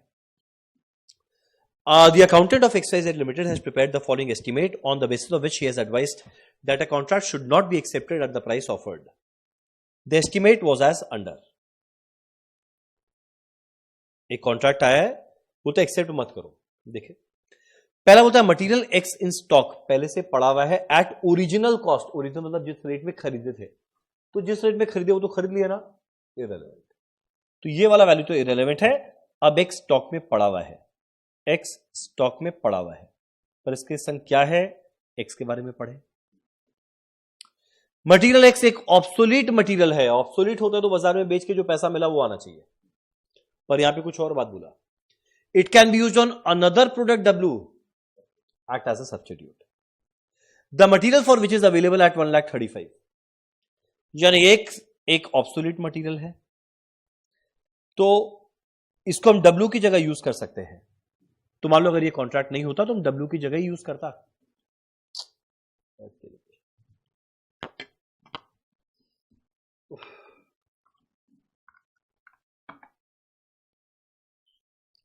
और मान लो ये कॉन्ट्रैक्ट नहीं होता, मैं इसको डब्ल्यू की जगह ही यूज करता, और डब्ल्यू की जगह यूज करता तो मेरा 1,35,000 जो लगता है वो बच जाएगा। ठीक, एक और का मान के चलते, मान लो हम इस कॉन्ट्रैक्ट में यूज नहीं कर रहा है, तो मेरा क्या क्या फायदा? डब्ल्यू का जो 135 लगता है वो बच जाता। मटेरियल एक्स को हालांकि डब्ल्यू की जगह यूज करने में कुछ एडेप्टेशन करना पड़ता, चेंजेस करना पड़ता, जिसमें 15,000 लगता, तो 135 बचता पर 15,000 लग जाता, तो मेरा नेट में फायदा तो 135 माइनस 15 होता। और it may take some time before W का ऑर्डर इज कंफर्म्ड, तब तक इसको स्टोर करने के लिए भी 12,000 लगता, तो 135 का फायदा होता। सोचो अगर हम इसको डब्ल्यू की जगह यूज करते तो 135 जो डब्ल्यू का लगता बचा, पर एक्स को चेंज करने के लिए 12,000 लगता, स्टोर का 15,000 लगता, स्टोर करने के लिए 12,000 लगता। यानी अगर हम इसको यहां ना यूज करके डब्ल्यू की जगह यूज करता तो 135 का बचत होता, पर एक्स्ट्रा खर्चा 15-12 लगता। तो पता है मेरा नेट में बचत कितने रुपए का होता? 1,08,000। पर अगर हम बाई चांस इसको डब्ल्यू की जगह यूज करके खुद स्पेशल ऑफर में ले आया, तो जो मेरा बचत 1,08,000 होता वो नहीं होगा, तो रेलेवेंट कॉस्ट भी क्या रहेगा? 1,08,000। नाइस। तो मेरा मटेरियल एक्स के अंदर में आने वाला है 1,08,000। कभी भी इस टाइप का लाइन आए ना, तुरंत सोचना ऑफर अगर नहीं कर रहे हैं तो क्या क्या होता। सिंस ऑफर हो गया तो ये हम खो दिया, एकदम सिंपल हो जाएगा जीवन। अगला material Y on order. On order, order दिया हुआ है, कमिटमेंट दे दिए, वादा कर दिए, नॉट रेलेवेंट, यानी ये वैल्यू नॉट रेलेवेंट। अब वाई के बारे में क्या बोला है? Material Y is ordered for some other product which is no longer required. जाते नहीं, वाई किसी के लिए ऑर्डर तो दे दिए, पर वो बोलते काम का नहीं है, तो काम का नहीं है मतलब नॉट रेगुलरली यूज हो गया। It now has a residual value of 1.55, कोई काम का नहीं और आगे कुछ ना बोले मतलब ये ऑब्सोल्यूट हो गया। ऑब्सोल्यूट हो गया, बाजार में बेचता है, बाजार में बेच के 155 मिलता, पर हम ऑफर में यूज कर 155 खोया ना, तो रिलेवेंट कॉस्ट क्या रहेगा 155। अब आगे बोलते हैं materials yet to be ordered, इसको ऑर्डर देना पड़ेगा स्पेशल ऑफर के लिए एट करेंट प्राइस। ऑर्डर देना पड़ेगा यानी मेरे पास स्टॉक में नहीं है, मुझे ऑर्डर देना पड़ेगा। बाजार से लेंगे, बाजार से कौन से प्राइस में लेंगे, जो आज के दिन बाजार का प्राइस चल रहा है, रिप्लेसमेंट कॉस्ट कितना है 3 लाख, तो इसका रेलेवेंट कॉस्ट 3 लाख। ठीक, यानी जो ऑलरेडी स्टॉक में रहता है उसके लिए इधर सिनेरियो, जो बाजार से लेना है उसको तो एनीवेज रिप्लेसमेंट कॉस्ट में लेना है। डन। अब अगला बारी आता है स्किल्ड लेबर, अनस्किल्ड लेबर और सुपरवाइजर, 3 तरह के लेबर आ गए। Skilled labour can work on other contract, skilled labour को हम आराम से इधर की जगह उधर, उधर की जगह इधर में भी यूज कर सकता है। यानी कौन सा हो गया परमानेंट, परमानेंट वाले का वैसे भी रेलेवेंट होता है cost 0, which are presently operated by semi skilled labour.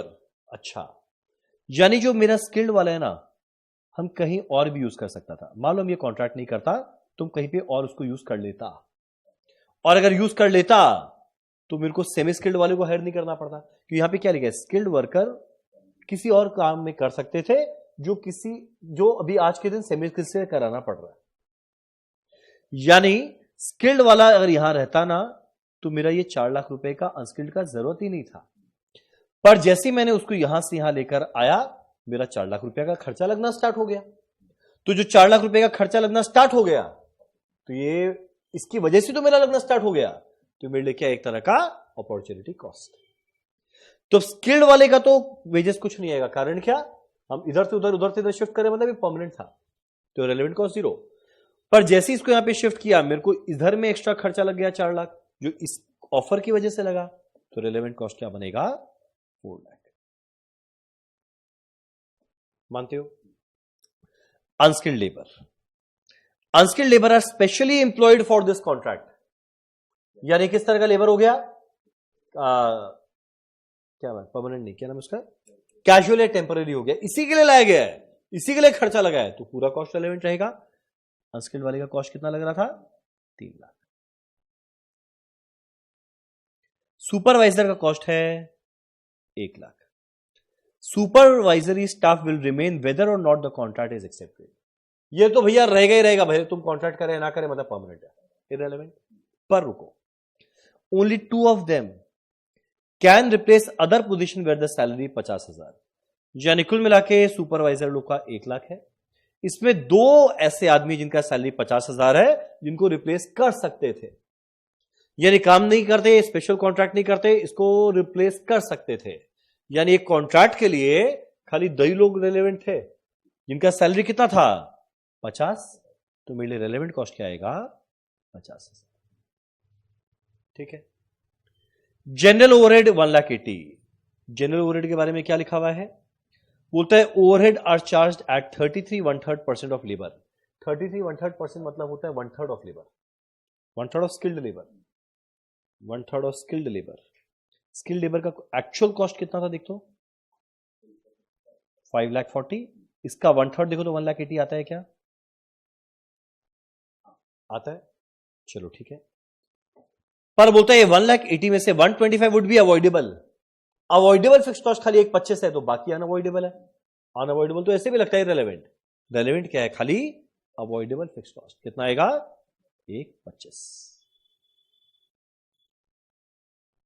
और कुछ दिया हुआ है, कुछ नहीं दिया हुआ है, क्वेश्चन खत्म। जैसे ही जोड़ देंगे मुझे क्या मिलेगा, मेरा रेलेवेंट कॉस्ट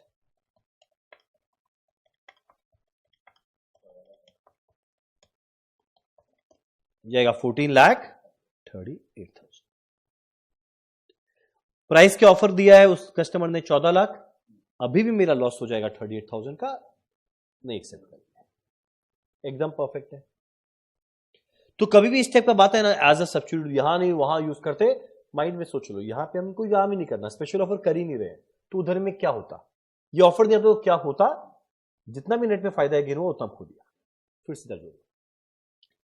चलो मेरा अगला आता है मेरा next question, a very nice question, लंबा चौड़ा है, इजी है, देखते हैं। बाप रे बाप, चले ही जा रहे, वाह वाह वाह। ज्यादा नहीं, मात्र हम लोग 8 क्वेश्चन करेंगे, इसमें 3 ऑलरेडी हो गए हैं। अब अगला लिखा हुआ है टिप टॉप टेक्सटाइल्स मैन्युफैक्चरर, ओह एक second,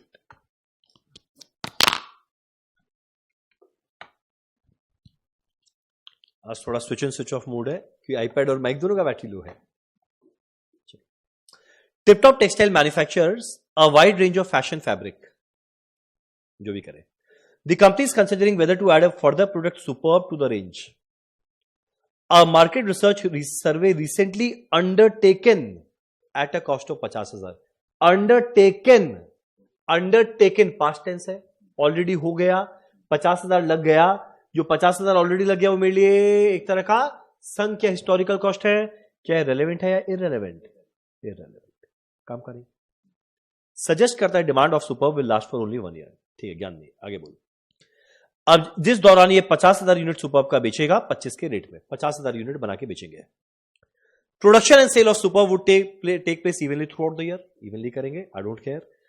the following information is available regarding the cost of manufacturing superb. 50,000 unit superb का बनाना है, उसके लिए रॉ मटेरियल क्या लगेगा देख दिया हुआ है। हर एक सुपर्ब को बनाने के लिए 3 तरह का रॉ मटेरियल लगेगा, Posh, Flash, Splash. Posh, Flash, Splash. Quantity required, current stock level, cost of each raw material are shown below, पूरा टेबल में दिया हुआ है। Posh is used regularly by the company. एक काम करते हैं, एक एक करके सल्टाते हैं पढ़ के, ठीक है। पहले बताओ तो सुपर्ब का कितना यूनिट बना के बेचना था? 50,000। Material required per unit of superb, हर एक सुपर्ब, हर एक 50,000 को बनाने के मटेरियल क्या लगेगा? हर एक को बनाने में 1 लगेगा, तो 50,000 के लिए 50,000 इंटू 1 लगेगा। कहां लिखो? ये लिख दो, 50,000 यूनिट लगेगा। हर एक को बनाने में 2 लगेगा, तो 50,000 इंटू 2 लगेगा। हर एक को बनाने में 0.5 लगेगा, तो 50,000 इंटू 0.5 25,000 लगेगा। इतना मटेरियल लगेगा। करंट में स्टॉक कितना पड़ा हुआ है देख दिया हुआ है, ठीक है। अब हर एक मटेरियल का नेचर जानते हैं, और बाजू में ओरिजिनल कॉस्ट यानी कितना में खरीदे थे वो दिया हुआ है। कोई काम करें, current replacement cost market price, current resale value बाजार में बेचे स्क्रैप का रेट। अब पढ़े पॉश का नेचर क्या। Posh is used regularly by the company. Posh को रेगुलरली यूज करता है कंपनी। तो जो रेगुलर बिजनेस का है, अगर हम उसके पास जाके बोले भाई स्टॉक देना, बोले मेरे रेगुलर काम का बाजार से खरीद ले, तो जो 50,000 है भले स्टॉक पड़ा पर मेरे को देगा नहीं, बोला बाजार से खरीद ले, तो बाजार से खरीदेंगे कौन से रेट में? 2.5, 50,000 इंटू 2.5, 1.25 पॉश का वैल्यू आ गया। अब आगे होता है current stock of flash is the result of over buying. बहुत ज्यादा खरीद के बैठ गए भैया, तो ज्यादा खरीद के बैठ गए मतलब वो मेरे लिए काम का नहीं है, और अगर काम का नहीं है तो ये 3 ऑप्शन हो सकता है, कुछ ना बोले ऑब्सोलीट मानेंगे। देखिए कुछ बोला है क्या? The material is not regularly used by Tip Top textile and any stock that was not used to manufacture Superb would be sold. कोई काम का नहीं, बेच देंगे। तो पहला बात, 1 लाख यूनिट चाहिए, 60,000 स्टॉक में था, काम का नहीं था, बाजार में बेचते कौन से रेट में? 1.1, तो 66,000 मिलता, जो हम यहां यूज कर लिया, तो खो दिया 66, 60,000 यूनिट में। पर भाई हमको तो 1 लाख चाहिए था, 60,000 पड़ा हुआ है, तो 40,000 खरीदना पड़ेगा। खरीदेंगे कौन से रेट में खरीदेंगे? जो बाजार में रेट चल रहा है 2.8, तो 40,000 इंटू 2.8 कितना आ जाएगा? 1,12,000। क्लियर है? आखिरी आता है slash. The company does not carry a stock of slash. Slash stock में था ही नहीं, यानी पूरे बाजार से लेना है, तो जो 25,000 बाजार से लेंगे कौन से रेट में लेंगे? 5 के रेट में कितना आएगा? 1.25। सोचो कितना इजीली हो रहा है। मटेरियल डन, तो एकदम तोड़ तोड़ के पड़ना, ठीक। अगला बारी आता है labour. The production of each superb would require a quarter of an hour. Quarter of an hour, quarter का मतलब 1/4 हिस्सा ऑफ एन आवर। हर एक सुपर्ब को बनाने के लिए मुझे 50,000 सुपर्ब बनाना है, तो स्किल्ड लेबर कितना लगेगा? 50,000 इंटू 1/4, तो स्किल्ड लेबर कितना लगेगा? 12,500 घंटा। एंड 2 घंटा लगेगा अनस्किल्ड का, हर एक में लगेगा 2 घंटा। 50,000 में 50,000 इंटू 2, 1 लाख घंटा अनस्किल्ड का। 20 per hour for unskilled, unskilled का रेट दिया 20 per hour. Next, in addition एक फॉरमैन भी लगेगा, would be required to devote all his working time for 1 year in supervision. इसके अलावा एक फॉरमैन लगेगा जो पूरा 1 साल यहां डिवोट करेगा। He is currently paid an annual salary of 150, आज के दिन 150 रुपया देते हैं हर साल का। रेलेवेंट क्या आप जानेंगे, हम पहले इंफॉर्मेशन को समराइज कर रहा है। Tiptop textile is currently finding it very difficult to get skilled labour. Skilled labour भैया नहीं मिल रहा है, शॉर्ट सप्लाई। शॉर्ट सप्लाई मतलब अपॉर्चुनिटी कॉस्ट भी आएगा। The skilled labour needed to manufacture super would be transfer from another job which they are earning a contribution surplus of 4.5 रुपया per labour our, यानी कहीं और से उठा के लाना पड़ेगा जहां पे 4.5 रुपया पर लेबर आवर कंट्रीब्यूशन आ रहा था। और ये 4.5 रुपया पर कंट्रीब्यूशन मतलब पर आवर आया कैसे? सेल था 40, एक और मैच कर ले, 4.5 आ रहा है क्या?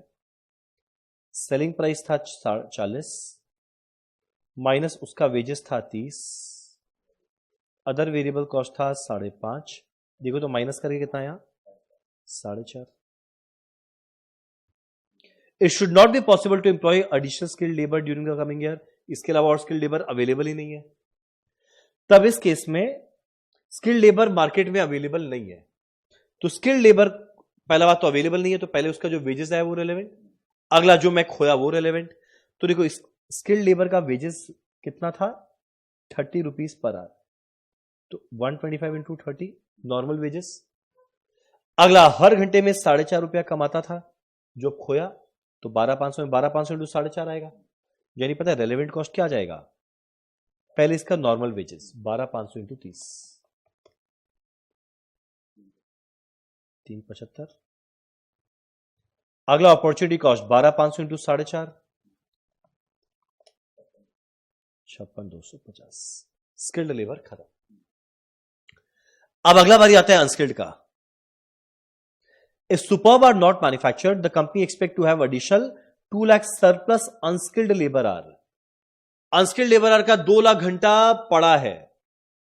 Because the company intends to expand in future, it is decided not to terminate the service of unskilled worker. Unskilled labor का सर्विस को टर्मिनेट नहीं कर सकते, यानी किस तरह का वर्कर हो गया? परमानेंट। परमानेंट है तो वैसे उसका रेलेवेंट कॉस्ट 0 है, और वैसे भी इसके पास 2 लाख घंटा बचा हुआ था तो कोई शॉर्टेज भी नहीं है, तो अनस्किल्ड वाले में कितना आ जाएगा? 0। The foreman is due to retire immediately, ये तुरंत रिटायर होने वाला था और हर साल पेंशन मिलता 60,000, पर इसको रिक्वेस्ट किया गया भैया तुम 1 साल और कंटिन्यू कर लेना, 1 साल बाद से देंगे। तो नॉर्मल सैलरी 150 था, पर ये तो रिटायर होने वाला तो हम 60,000 करके देता, पर 60,000 की जगह हम उसको 150 देगा, यानी पता है मेरे लिए रेलेवेंट कॉस्ट क्या आ जाएगा? 90,000। तो सुपरवाइजर के लिए आ जाएगा 90,000। डन है। तो मेरा ये जो आया था, ये आया था मटेरियल के लिए रेलेवेंट कॉस्ट, ये आया लेबर के लिए। अब अगला बारी आता है मशीन का। 2 तरह के मशीन है जो सुपर्ब बनाएंगे, 2 तरह का मशीन है MT4 MT7, दोनों का रिप्लेसमेंट कॉस्ट भी दिया है, रीसेल वैल्यू भी दिया है। ये क्यों दिया है? और मशीन काम का नहीं है तो बेचते, रीसेल वैल्यू रेलेवेंट हो जाएगा। मशीन रेगुलरली यूज होता है तो रिप्लेसमेंट कॉस्ट रेलेवेंट हो जाएगा। अब देखिए कौन रेगुलरली यूज होता है कौन नहीं। स्ट्रेट लाइन डेप्रिसिएशन दिया हुआ है, irrelevant. Depreciation is always irrelevant, याद है ना? कोई काम का नहीं। अब Tiptop textile owns a number of MT4 machine which are use regularly, आगे पढ़ेंगे ही नहीं। MT4 रेगुलरली यूज होता है, रेगुलरली यूज होता है, रेगुलरली यूज होता है, तो जो रेगुलरली यूज होता है उसको बेचते थोड़ी बार बार खरीदते हैं। साल के एंड में खरीदते 65 में आता, पर ऑफर की वजह से तुरंत खरीदे 80 में आया, तो 80 माइनस 65 रेलेवेंट कॉस्ट क्या हो जाएगा? 15,000। Each MT4 is replaced as soon as it reaches the end of useful life. चलो ठीक। MT7 machine are no longer used, कोई काम का नहीं है, और and one which would be used for Superb is the only one of the company now has, और इसको यूज नहीं करते, इसको बेच देते, इतना कहानी पढ़ना ही था, काम का नहीं है बेच देते। तो MT7 को तुरंत बेचते 11,000 मिलता, पर इस ऑफर में यूज किए तो 1 साल बाद 8,000 मिला, तो रेलेवेंट कॉस्ट क्या आएगा? 3। तो 15 और 3 मिला के 18। कितना इजी क्वेश्चन, लंबा चौड़ा था, पर ये पूरा चैप्टर को रिवाइज करवा दिया। अब आगे ओवरहेड में बोलता है predetermine rate of recovery of overhead, overhead recovery rate दिया हुआ है, irrelevant. Fixed overhead are recovered fully from regular production at 3.5 रुपया per labour hour, irrelevant. Overhead recover आ जाए, एब्जॉर्ब, अप्लाई चार्ज, सब irrelevant, unavoidable. Variable overhead relevant होता है, कितना बोलते हैं, 1 रुपया 20 पैसा पर यूनिट लगेगा, पर यूनिट लगेगा। मैंने 50,000 यूनिट बनाया, 50 इंटू 1.2 60,000। क्लियर है?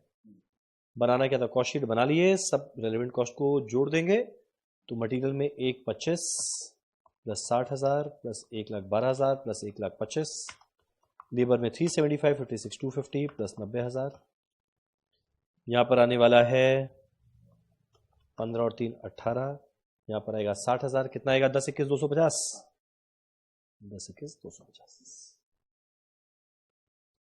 ये सब क्वेश्चन जब क्लास में करते थे हम लोग को आधा घंटा 40 मिनट लगता था, पर रिवीजन में 10 27 250 आ रहा है। एज यूजुअल मेरा कैलकुलेशन में लोचा है, ये 66 था क्या, 60 ओ 66 था, मैंने 60 किया, 10 27 250 आ रहा है। परफेक्ट है, परफेक्ट है, परफेक्ट है। चलो डन है। हम लोग करते हैं हमारा अगला क्वेश्चन, जरा देखिए क्या है। Sontec Limited, a machine manufacturing company, had nearly completed a job relating to construction of specialized equipment when it discovered customer had gone into liquidation. बेचारा हमारे कंपनी एक काम कर रहा था, इसी बीच में पता चला जिस कस्टमर के लिए काम कर रहा है वो लिक्विडेट हो गया, बैंकरप्ट हो गया। तो बैंकरप्ट हो गया तो उसको बेचेंगे थोड़ी, भाई तुम बर्बाद हो गया मेरे को भी बर्बाद कर, ये तो करेंगे नहीं। At this stage the position of job is as under, जब पता चला वो बर्बाद हो चुका है उस समय पोजीशन क्या है, ओरिजिनल कॉस्ट एस्टिमेटेड, मैंने एस्टिमेट किया इतना खर्चा लगेगा, भाई जो तुम सोचा हटा, अभी तक क्या हुआ ये बता। कॉस्ट इनकर्ड, कॉस्ट इनकर्ड जो ऑलरेडी लग गया है, कॉस्ट इनकर्ड जो ऑलरेडी लग गया है, historical sunk cost irrelevant, cost to be incurred relevant, यानी इसको पूरा करने के लिए खर्चा क्या लगेगा 29,700, ये रेलेवेंट है। Progress payment received, received past में हो गया, इररिलेवेंट। चलो ठीक है, यानी अगर इसको खत्म करना है तो 29,700 रुपया लगेगा। After search a new customer for equipment has been found, बहुत खोजने के बाद एक नया कस्टमर मिला। He is interested to take the equipment if certain modifications are carried out, बोलता है भाई हम तुम्हारे ले लेंगे और तुम थोड़ा मेरे लिए मॉडिफाई करो। तो the new customer want the equipment in the original condition, बोलता है पूरा ओरिजिनल वाला दो पर विदाउट कंट्रोल डिवाइस और थोड़ा और modification. The cost of this addition और modification are estimated as under, अब मैं एस्टिमेट कर रहा हूं ये मॉडिफिकेशन करने के लिए खर्चा क्या लगेगा। पहला बात 29,700 तो लगेगा ही लगेगा, और खर्चा क्या लगेगा मॉडिफिकेशन के लिए, ये तो कंप्लीट करने के लिए लगेगा और मॉडिफिकेशन के लिए क्या लगेगा भाई। मटेरियल एट कॉस्ट 1050 पर मुझे मटेरियल का नेचर जानना है, नीचे देखे direct material required for modification are in stock, ये स्टॉक में पड़ा हुआ है, और अगर मान लो इसको हम लोग यहां पे यूज नहीं करते तो हम लोग किसी और जॉब में एज ए सब्स्टिट्यूट यूज करते 2250 में, तो स्टॉक में पड़ा हुआ है, act as a substitute, relevant cost 2250।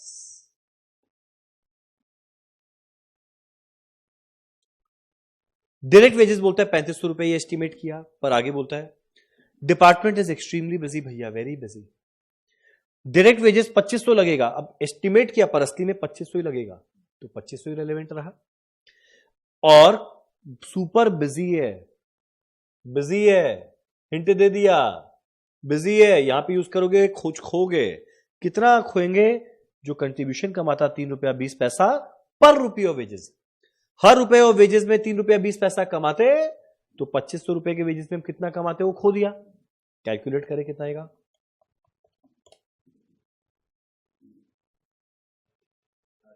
कितना आएगा 8,000, तो मेरे लिए यहां पे रेलेवेंट कॉस्ट क्या बन जाएगा 2500 और 8,000, करेक्ट है। मेरा अगला वेरिएबल ओवरहेड दिया है 25% ऑफ वेजेस, अब मेरा वेजेस असली में 2500 लगा और रेलेवेंट कॉस्ट भी 2500 ही था, तो झमेला नहीं है, तो 2500 का 25% वेरिएबल ओवरहेड कितना आ जाएगा 625। डिलीवरी कॉस्ट, उसको डिलीवर करने के लिए खर्चा लगेगा 1350, चलो 1350 लगेगा। Fixed overhead will be absorbed, irrelevant. अब लास्ट में 3 लाइन और लिखा है, supervisory overtime payable for the modification के लिए मुझे सुपरवाइजर को ओवरटाइम देना पड़ा है, तो इसी के लिए खर्चा लगा 1050 रेलेवेंट। अब 2 पैराग्राफ थोड़ा ढंग के पढ़ लेते हैं। The cost of control device that the new customer does not require is 13,500। ठीक है, एक और का मान के चलते, अगर मान लो मैं कॉन्ट्रैक्ट नहीं करता तो क्या होता, जो कॉस्ट ऑफ कंट्रोल जो इस नए कस्टमर को नहीं लगेगा, उसका कॉस्ट 13,500 था। कॉस्ट क्या था वो आई डोंट केयर, वो तो ऑलरेडी लगा हुआ है। If it is taken out, ठीक है, it can be used in another job in place of different mechanism. हमारा न्यू कस्टमर को कंट्रोल डिवाइस नहीं लगेगा तो निकाल देंगे तो इसको क्या करेंगे, इसको निकाल के कहीं और जगह यूज कर लेंगे। The latter mechanism has otherwise to be bought by 10,500, वहां यूज नहीं करते ना, तो उसके लिए बाजार में 10,500 लेना पड़ता। और डिसमेंटलिंग एंड रिमूवल कॉस्ट मेरा कितना लगता है, 120। तो सिंपल सा बात, कंट्रोल डिवाइस अगर मान लो हम नहीं निकालते, ये कॉन्ट्रैक्ट नहीं हो रहा है, ये यहीं पड़ा है, कॉन्ट्रैक्ट नहीं हो रहा है, तो हम 10,500 में खरीदता। पर अगर हम इसको यहां निकाल के वहां यूज कर लिए, 10,500 बच गया, पर निकालने के लिए कुछ खर्चा भी तो लगा, तो 10,500 बचा पर 120 लग गया। तो बताओ तो मेरा नेट में फायदा कितना हुआ, 10,380। तब कंट्रोल डिवाइस जैसे निकाले मेरा 10,380 का फायदा हो गया। तो नए कस्टमर जी आए, थैंक यू सो मच, आप आ गए, कंट्रोल डिवाइस आपको नहीं चाहिए, मत लो, मैं निकाल के कहीं अपना और फायदा कर लूंगा। तो फायदा कर लूंगा तो बोलेगा भाई मेरी वजह से तेरा फायदा हुआ, मेरा कॉस्ट कम कर। तो माइनस क्या करेंगे, 10,380। ठीक है, अब आगे, if the conversion is not carried out, some of material in the original equipment can be used in under a contract in place of material that would have cost 12,000। तो यहां पे तो अपॉर्चुनिटी गेन का बात हुआ, अब यहां पे अपॉर्चुनिटी कॉस्ट का बात हो रहा है। मान लो ये काम नहीं करते, मान लो नया कॉन्ट्रैक्ट आया ही नहीं, तो पुराने वाले को हम क्या करेंगे, मिलने कोई काम का नहीं, तो हम क्या करता, कुछ मटेरियल ओरिजिनल इक्विपमेंट का निकालता और किसी और कॉन्ट्रैक्ट में लगाता जिसका 12,000 रुपया लगता। मान लो ये काम नहीं कर रहा है तो 12,000 रुपया मेरा बच जाता, यहां का तोड़ पाड़ के कहीं और लगाते, 12,000 रुपया बच जाता। It would have taken wages cost of 240 to make them suitable, तो 12,000 रुपया लग जाता, पर इसको सूटेबल बनाने के लिए 240 रुपया खर्चा करना पड़ता। तो मेरा नेट में कितना आएगा, ठीक। Remaining material will realise 11,400। तो पहला बात, एक तरह का मटेरियल था जो हम यहां से निकाले, किसी और जगह लगाते, 12,000 बचाते, पर निकालने के लिए खर्चा 140 लगता, तो नेट में फायदा 1160। अगला, कुछ और मटेरियल को 11,400 में बेच देते, तो अगला 11,400 में बेच देते। तीसरा, जो drawings which are included as part of job can be sold for 1500 में बेच देते। कब ये करते, अगर ये कॉन्ट्रैक्ट आगे नहीं बढ़ता, पर कॉन्ट्रैक्ट आगे बढ़ गया तो जो मेरा तीनों फायदा था नहीं हो पाया, तीनों अपॉर्चुनिटी कॉस्ट जोड़ देंगे। कितना कितना जोड़ेंगे, 11,760, कितना कितना है, 11,400, 1500 जोड़ते ही मुझे मिल जाएगा ना टोटल,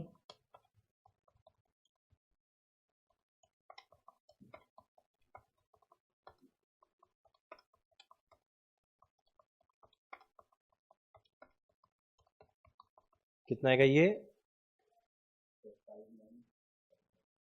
59,755। ठीक, मेन इस क्वेश्चन का जान था ये 2 लाइन, समझना 2 लाइन के बीच का अभी भी डिफरेंस क्या है। मेरे पास ऑलरेडी कुछ बना हुआ तैयार था, अब मुझे आगे बनाना था इसे। ठीक, एक ऑलरेडी कंट्रोल डिवाइस लगा हुआ था, ठीक है। नया कस्टमर बोलता है हमको ये नहीं चाहिए, यानी अगर ये कॉन्ट्रैक्ट को आगे बढ़ाना है तो ये हटाओ, ये था ये पैरा, हटा के कुछ फायदा मिला, गेन हो गया। अब नया कस्टमर बोलता है हमको ये सब चाहिए, मान लो नया कस्टमर नहीं आता तो पुराना मटेरियल को हम बेचते, तो डिफरेंस क्या है, यहां पे नए कस्टमर के आने की वजह से बेचा इस पॉइंट में, यहां पे नया कस्टमर नहीं आता तो बेचता हुआ है इस पॉइंट में, तो एक में आने की वजह से बिका, एक में नहीं आने की वजह से बिका, इसीलिए गेन है, कॉस्ट है। परफेक्ट है, चलो done.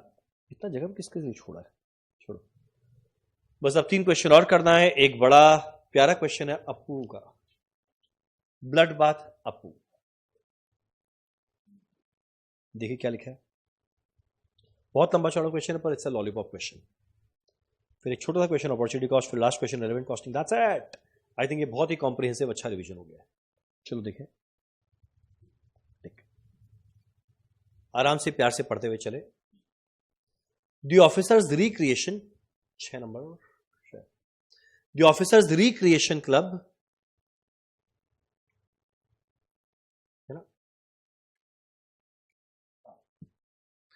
the officers recreation club of a large public sector undertaking has a cinema theater for exclusive use of themselves and their family. एक क्लब है, उसके से एक बहुत बड़ा सिनेमा थिएटर है, जो जहां जाके मूवी कौन देखेगा, वहां के लोग और उनके family. It is a bit difficult to get good motion picture for show, and so picture are booked as and when available. The theater has been showing the picture Bloodbath for the past 2 weeks. एक movie चला रहा है Bloodbath पिछले 2 सप्ताह से। The picture, which is strictly for adult, only has been a great hit. Only adult का movie था और जबरदस्त हिट है। And the manager of the theater is convinced that the attendance will continue to be above normal for another 2 weeks. 2 सप्ताह से भी hit है, 2 सप्ताह और हिट रह जाएगा। If the show Bloodbath is extended. हालांकि एक और बड़ा पॉपुलर मूवी आया है, eagerly look forward by both adult and children. पहला मूवी खाली एडल्ट का था, पर अगला एक और मूवी आएगा जो एडल्ट और चिल्ड्रन दोनों लोग बड़े ईगर है उसको देखने के लिए। Appu on the air. बस कहां ब्लडबाथ चल रहा था, अप्पू आ गया। For next 2 weeks is booked for next 2 week, अगला 2 वीक के लिए इसका हम ऑलरेडी बुकिंग ले चुका है। Even if bloodbath is extended, the theatre has to pay the regular rental of Appu. भले हम अगला 2 सप्ताह बस ब्लडबाथ भी चलाए ना, तब भी अप्पू का राइट्स हम ले चुके हैं, मेरे को रेंट देना ही पड़ेगा। यानी ब्लडबाथ अप्पू चलाए ना चलाए, रेंट उसका देना ही पड़ेगा। तो दिस इज इररिलेवेंट, डिसीजन ले या ना ले, ये खर्चा लगेगा। Committed. Normal attendance eight theatre होता है 2000 पर वीक, हर सप्ताह में 2000 लोग जनरली जाते हैं। अप्रोक्सीमेटली 1/4 कौन रहते हैं, बच्चे अंडर द एज ऑफ 12। तो 2000 का 1/4 रहते हैं जनरली बच्चे। कितने रहेंगे बच्चे, 500। तो जनरली अडल्ट कितने रहते हैं, 1500 ना। 2000 का 1/4 बच्चा निकल गया, तो बाकी बड़ा हो गया। ठीक है। Attendance of bloodbath has been 50% greater than the normal total. Normal जो टोटल है उसका 50% ज्यादा चल रहा था। तो 2000 में 50% ज्यादा चल रहा था, यानी 3-3 हजार लोग देख रहे हैं भाई। नेक्स्ट लेवल का चाम है इस मूवी को लेके। तो पहला 2 सप्ताह में 3-3 हजार लोग देखा है ब्लडबाथ। First 2 week bloodbath. अब मैनेजर बिलीव करता भाई अब तो थोड़ा लोग का कम होगा। ड्यूरिंग द सेकेंड 2 वीक्स बोलता है 25% बिलो हो जाएगा पहला 2 वीक में जो था, यानी थर्ड वीक में अगर ये चलाया तो 25% कम हो जाएगा। 3000 का 25% करे 2250 होता है शायद, और 33 1/3% कम हो जाएगा और first 2 week during the 4th week. तो 4th वीक में चलाया तो 33 1/3 माने 1/3 कम हो जाएगा। 3000 का 1/3 होता है 1000, क्या हो जाएगा 2000। यानी ब्लडबाथ को 3rd और 4th वीक चला दिए तो 2250 और 2000 लोग देखेंगे। Attendance for Appu on airbus would be expected to be normal throughout the run regardless of duration. बोलते हैं नॉर्मल ही चलेगा। नॉर्मल ही चलेगा मतलब इसका पहला सप्ताह अगर चलाए तब भी 1500 और 500 लोग देखेंगे। देखिए यहां तो ये तो ओनली अडल्ट का है और यहां तो चाइल्ड भी आ जाएगा। सेकेंड वीक अगर चलाए तो 1500 500 देखेंगे। ठीक चल रहा है, बात एकदम नॉर्मल है अभी तक। बोलते हैं all runs at theatre are shown at a regular price of 2 रुपया फॉर अडल्ट, 1 रुपया 20 पैसा फॉर चिल्ड्रन। अडल्ट से लेते हैं 2 रुपए का रेट, चिल्ड्रन से लेते हैं 1 रुपया 20 पैसा। Rental charge for blood bath है 900 रुपया फॉर 1 वीक, 1500 फॉर 2 वीक। और ब्लड बाथ को 1 सप्ताह और चलाए 900 रुपया लग जाएगा। 2 सप्ताह चला दिए तो 1500 रुपया लगेगा टोटल। अप्पू ऑन एयरबस का 750 रुपया लगेगा 1 वीक के लिए, 1200 2 वीक के लिए, पर ये रेलेवेंट ही नहीं है। कारण क्या, ऑलरेडी कमिटमेंट दे दिया है भाई। क्या देखिए लाइन बड़ा इंपॉर्टेंट था,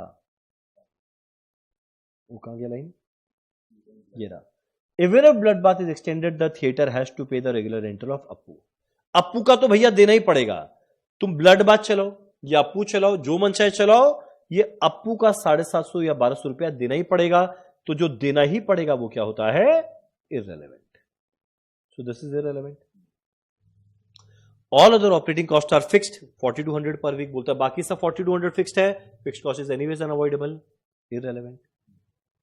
except for cost of potato wafer and cake, जिसका खर्चा लगेगा 60% ऑफ सेलिंग प्राइस, और वेफर पोटैटो और केक को बेचते हैं ₹1.20 इररिस्पेक्टिव ऑफ एज, बड़ा खाए या छोटा खाए ₹1.20 चार्ज करेंगे। फूड कॉस्ट ₹1.20 है, पर खर्चा कितना लग जाएगा, 60% फूड कॉस्ट। अब आगे बोलता है the manager can arrange to show blood bath for 1 week and Appu on airbus for the following week.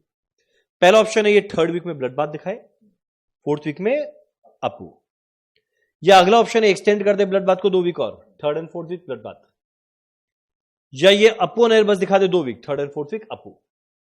मुझे डिसाइड करना है क्या करें। 3 ऑप्शन है, 3 ऑप्शन क्या क्या है भाई, week 3 blood bath, week 4 Appu, week 3 blood bath, week 4 भी blood bath, week 3 Appu, week 4 भी अप्पू। देखिए रेवेन्यू कितना आएगा, पहला सप्ताह ब्लड बाथ का तो 2250 एडल्ट आए, और अप्पू कोई भी सप्ताह में वो 1500 ही आएगा एडल्ट, यानी ये 2 सप्ताह में मिलाकर कितने लोग आ जाएंगे, 2250 ब्लड बाथ का, अप्पू का 1500 मिलाकर 3750 इंटू 2 चार्ज करेंगे 7500,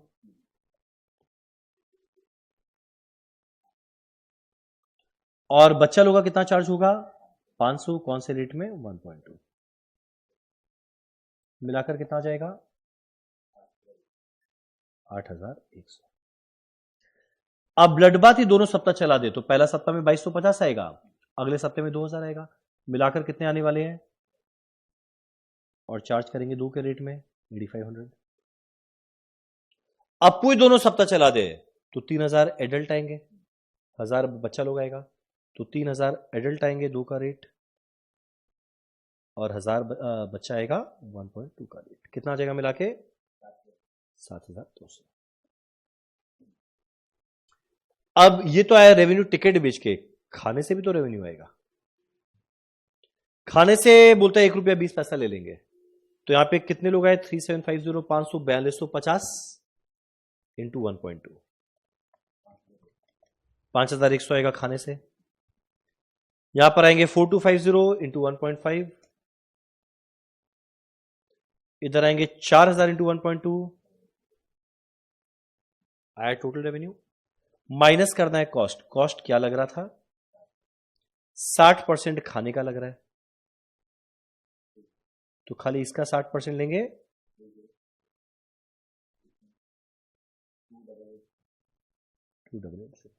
ठीक है परफेक्ट। और कुछ लग रहा है, यस एक और लग रहा है, रेंटल ब्लड बाथ के लिए 1 सप्ताह चला है 900 रुपया, 2 सप्ताह चला है 1500 रेंटल, 1 सप्ताह चला है 900, देख यहां पे देखिए सप्ताह चला 900 लगेगा, इधर देख 2 सप्ताह चला 1500 लगेगा, इधर में कुछ भी नहीं लगा, कुछ नहीं लगेगा। अब अप्पू वाला सोचो, कोई भी ऑप्शन रहता अप्पू का रेंटल तो तीनों में सेम ही रहता ना, तो तीनों में सेम रहता तो चेंज कहां हो रहा है, इररिलेवेंट। फिक्स कॉस्ट जो 4200 दिया हुआ था वो तो सेम रहता ना, इररिलेवेंट। तो मेरे लिए रेलेवेंट कॉस्ट क्या है, बस इतना। माइनस करते क्या मिलेगा प्रॉफिट, अगर तुम लोग कैलकुलेट करेगा मेरा प्रॉफिट आने वाला है 9240, मेरा नेक्स्ट वाला आएगा 9040, मेरा लास्ट वाला आएगा 9120। तो मैक्सिमम कहां पर आए इसमें, इसको ऑप्ट करेंगे, वेरी इजी। बस आखिरी 2 प्रश्न करते हैं, इस चैप्टर को खत्म करते हैं। अब देख मेरे को अब अगले क्वेश्चन में ना कैलकुलेट करने बोला है अपॉर्चुनिटी कॉस्ट। अपॉर्चुनिटी कॉस्ट का मतलब क्या होता है, क्या चीज को मैं फोरगो कर रहा हूं वो मेरा अपॉर्चुनिटी कॉस्ट है। अब इंटर में भी इस टाइप का क्वेश्चन था, वहां पे थोड़ा अलग ट्रीटमेंट रहता था, फाइनल में थोड़े लोग अलग लोचा किया है। एग्जाम में नंबर लाना है तो वही करना होगा जो स्टडी मैट में किया हुआ है। थोड़ा अलग टाइप का कंसेप्ट है, पर ठीक है, ये भी बुरा नहीं है, चल जाएगा। क्या देखें, A company can produce any of its 4 product ABCD।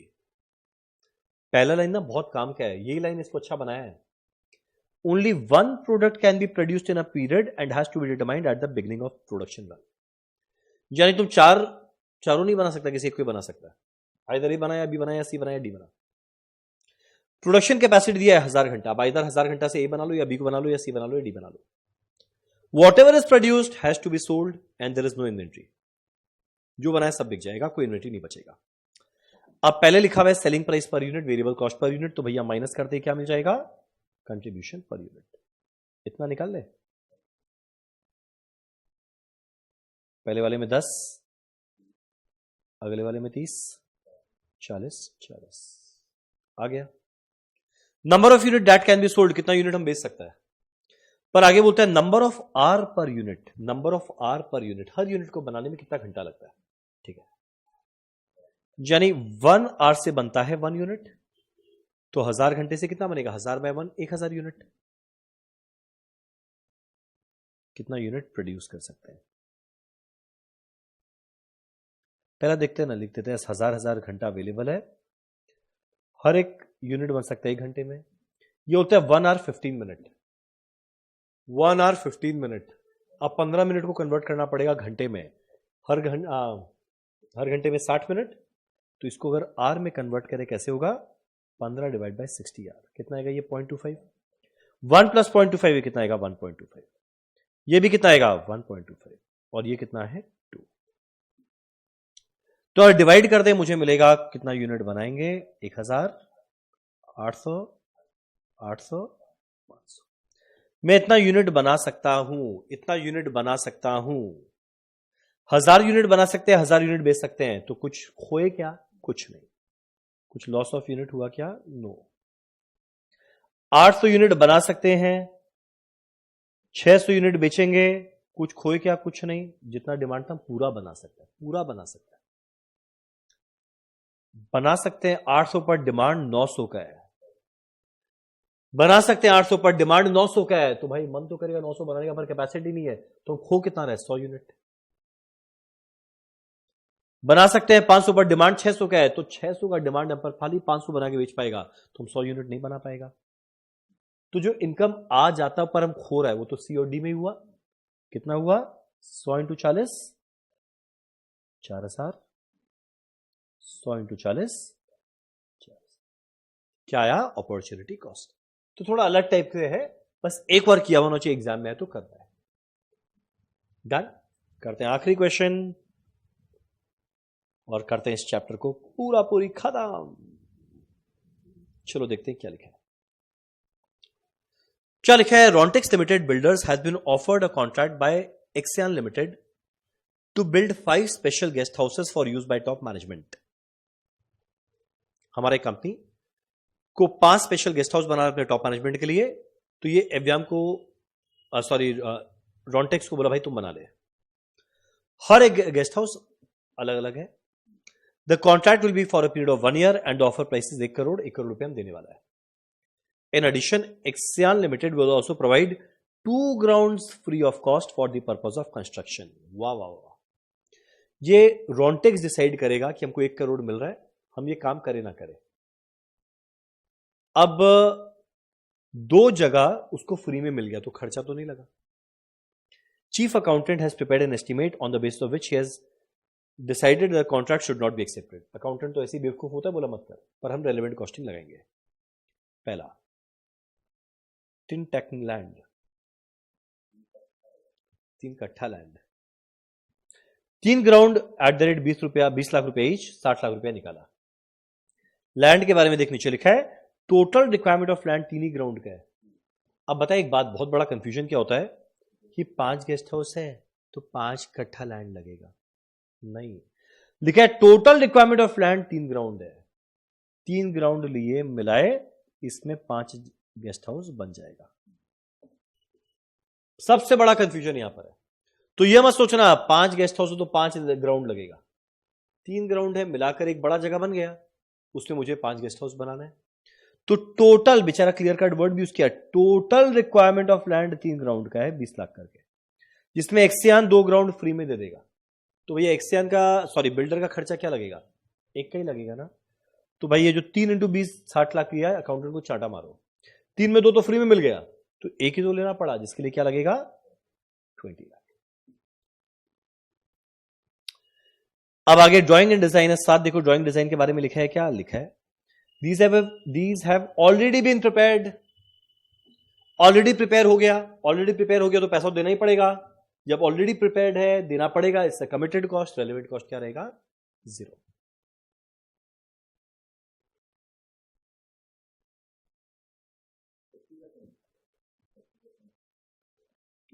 %50 of cost has already been incurred, 50% already incur हो गया, पर ये नहीं रेलेवेंट क्यों, ड्राइंग डिजाइन बन तो गया, पूरा बन चुका है, 50% दे दिए, बाकी 50% नहीं देने से चलेगा, देना ही पड़ेगा, है ना। तो नोटबुक में 50% लिखा हुआ है। मेरा अगला रजिस्ट्रेशन 10, कुछ नहीं बोला तो रजिस्ट्री तो देखो लेना पड़ेगा, कितना लगेगा 10। अब मेरा मटेरियल क्या लगेगा, देख तो भैया मटेरियल क्या क्या लगेगा, cement, brick, steel, others, 4 material लगेगा। सीमेंट एंड सैंड 6, देखिए क्या लिखा है, cement and sand are already in stock, regularly use होता है, तो मेरे को नहीं देगा, बोला जा खुद खरीद। If used for this contract they have to be replaced at the end of 8 lakh, तो रिप्लेसमेंट कॉस्ट क्या आ जाएगा 8 lakh. Bricks and tiles, bricks and tile represent purchase made several months before for a different contract, बहुत साल पहले खरीदे हुए एक अलग कॉन्ट्रैक्ट के लिए, they could be sold easily for 5 lakh रुपया, बहुत साल पहले कॉन्ट्रैक्ट के लिए खरीदे, शायद नहीं चला होगा, ऑब्सोल्यूट है, बाजार में बेच के रुपया मिलता, जो हम खो दिया, कितना 5 लाख। तो ये सारा ना बुक वैल्यू रहता है, ये सब मेरे लिए रेलेवेंट हो जाता है। नेक्स्ट, स्टील 10 लाख, स्टील के बारे में क्या लिखा है, कुछ नहीं लिखा है, यानी मुझे खरीदना पड़ेगा, कितना लगेगा 10 lakh. Others including interior decoration, तो 10 है, इसके अंदर में कुछ इंटीरियर डेकोरेशन है और कुछ अदर्स है। अदर्स में बोलता है material worth ₹2 lakh relating to interior decoration are in stock, 2 lakh रुपए का ऑलरेडी स्टॉक में है, तो यानी अदर्स लगेगा 8 लाख, 10 को बांटे, are already in stock for which no use is expected, already पड़ा पर कोई काम का नहीं है, तो जो काम का नहीं है बाजार में बेच के पैसा लेंगे। However they can be sold for 1 lakh, तो इसके लिए 1 लाख लगे मिलता, जो खो दिए, और 8 लाख तो कहीं नहीं है स्टॉक वॉक में, खरीदना पड़ेगा, कितना लगेगा 8। ठीक है, यहां तक पक्का क्लियर। मेरा अगला बारी आता है लेबर का, स्किल्ड, अनस्किल्ड, सुपरवाइजर, 3 तरह के लेबर। क्या लिखा है लेबर में, skilled labour will be transfer to this project from another project, किसी और प्रोजेक्ट से उठा के हम यहां ले आए, मतलब पक्का परमानेंट है तभी हम ये सब काम कर पा रहे हैं, टेम्पोररी वाले को थोड़ी दोस्तों कर देंगे। प्रोजेक्ट मैनेजर क्लेम करता है कि यार बाई चांस ये इंसान तुम मुझे दे देते ना, जो तुम उधर ऑफर में ले जा रहे हो, he could have earned the company an additional 2 lakh in profit, और ये स्पेशल ऑफर नहीं आता तो मेरा कहीं और यूज करता, उसमें हम एडिशनल 2 लाख कमाता, तो यहां पर जाने से 2 लाख खो दिया ना, अपॉर्चुनिटी कॉस्ट 2 लाख। और अगला बात, स्किल्ड लेबर परमानेंट है, उसका सैलरी वैसे भी रेलेवेंट है, तो स्किल्ड लेबर का सैलरी तो रेलेवेंट नहीं है, पर अपॉर्चुनिटी कॉस्ट तो रेलेवेंट है 2 लाख। अब अगला बारी आता है अनस्किल्ड का, अच्छा अनस्किल्ड कहां गया, ये तो सुपरवाइजर आ गया, दिया नहीं है तो इस जॉब के लिए लाना पड़ा होगा, पूरा रेलेवेंट रहेगा, कितना 8 लाख। सुपरवाइजर का सैलरी 6 लाख है, क्या लिखा है, supervisor undertake various task in the site and his pays and continuity of employment will not be affected by new contract, यानी भाई इसका पैसा और इसका कंटिन्यूटी इस कॉन्ट्रैक्ट पे निर्भर ही नहीं करता, मतलब वापस ये क्या है, परमानेंट एम्प्लॉय, बोलता है ये आधा टाइम दिया, जितना टाइम देना दे, नहीं देता तब भी तेरे को उतना ही रुपया मिलता, दे दिया तब भी उतना ही रुपया मिलेगा, तो ये क्या रहेगा 0।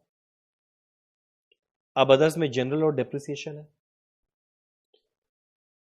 ओवरहेड में बोलता है equipment that would be used on a contract was bought 1 year before 30 lakh and is expected to last for 5 year. 30 lakh में खरीदे थे ना, इररिलेवेंट। 5 साल चलेगा, डेप्रिसिएशन इररिलेवेंट।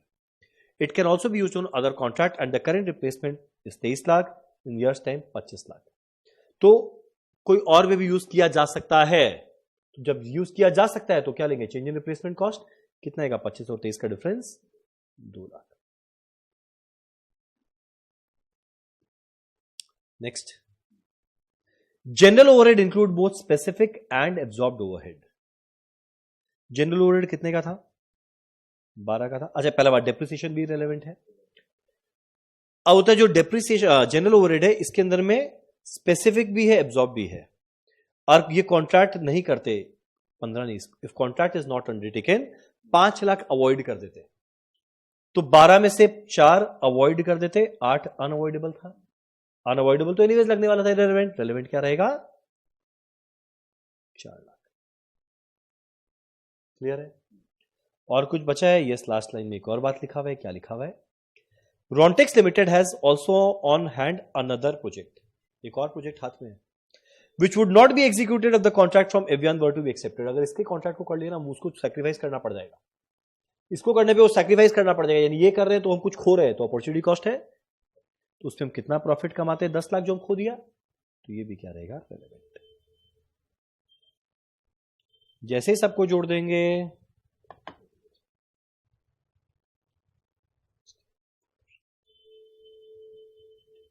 ये आ जाएगा 88।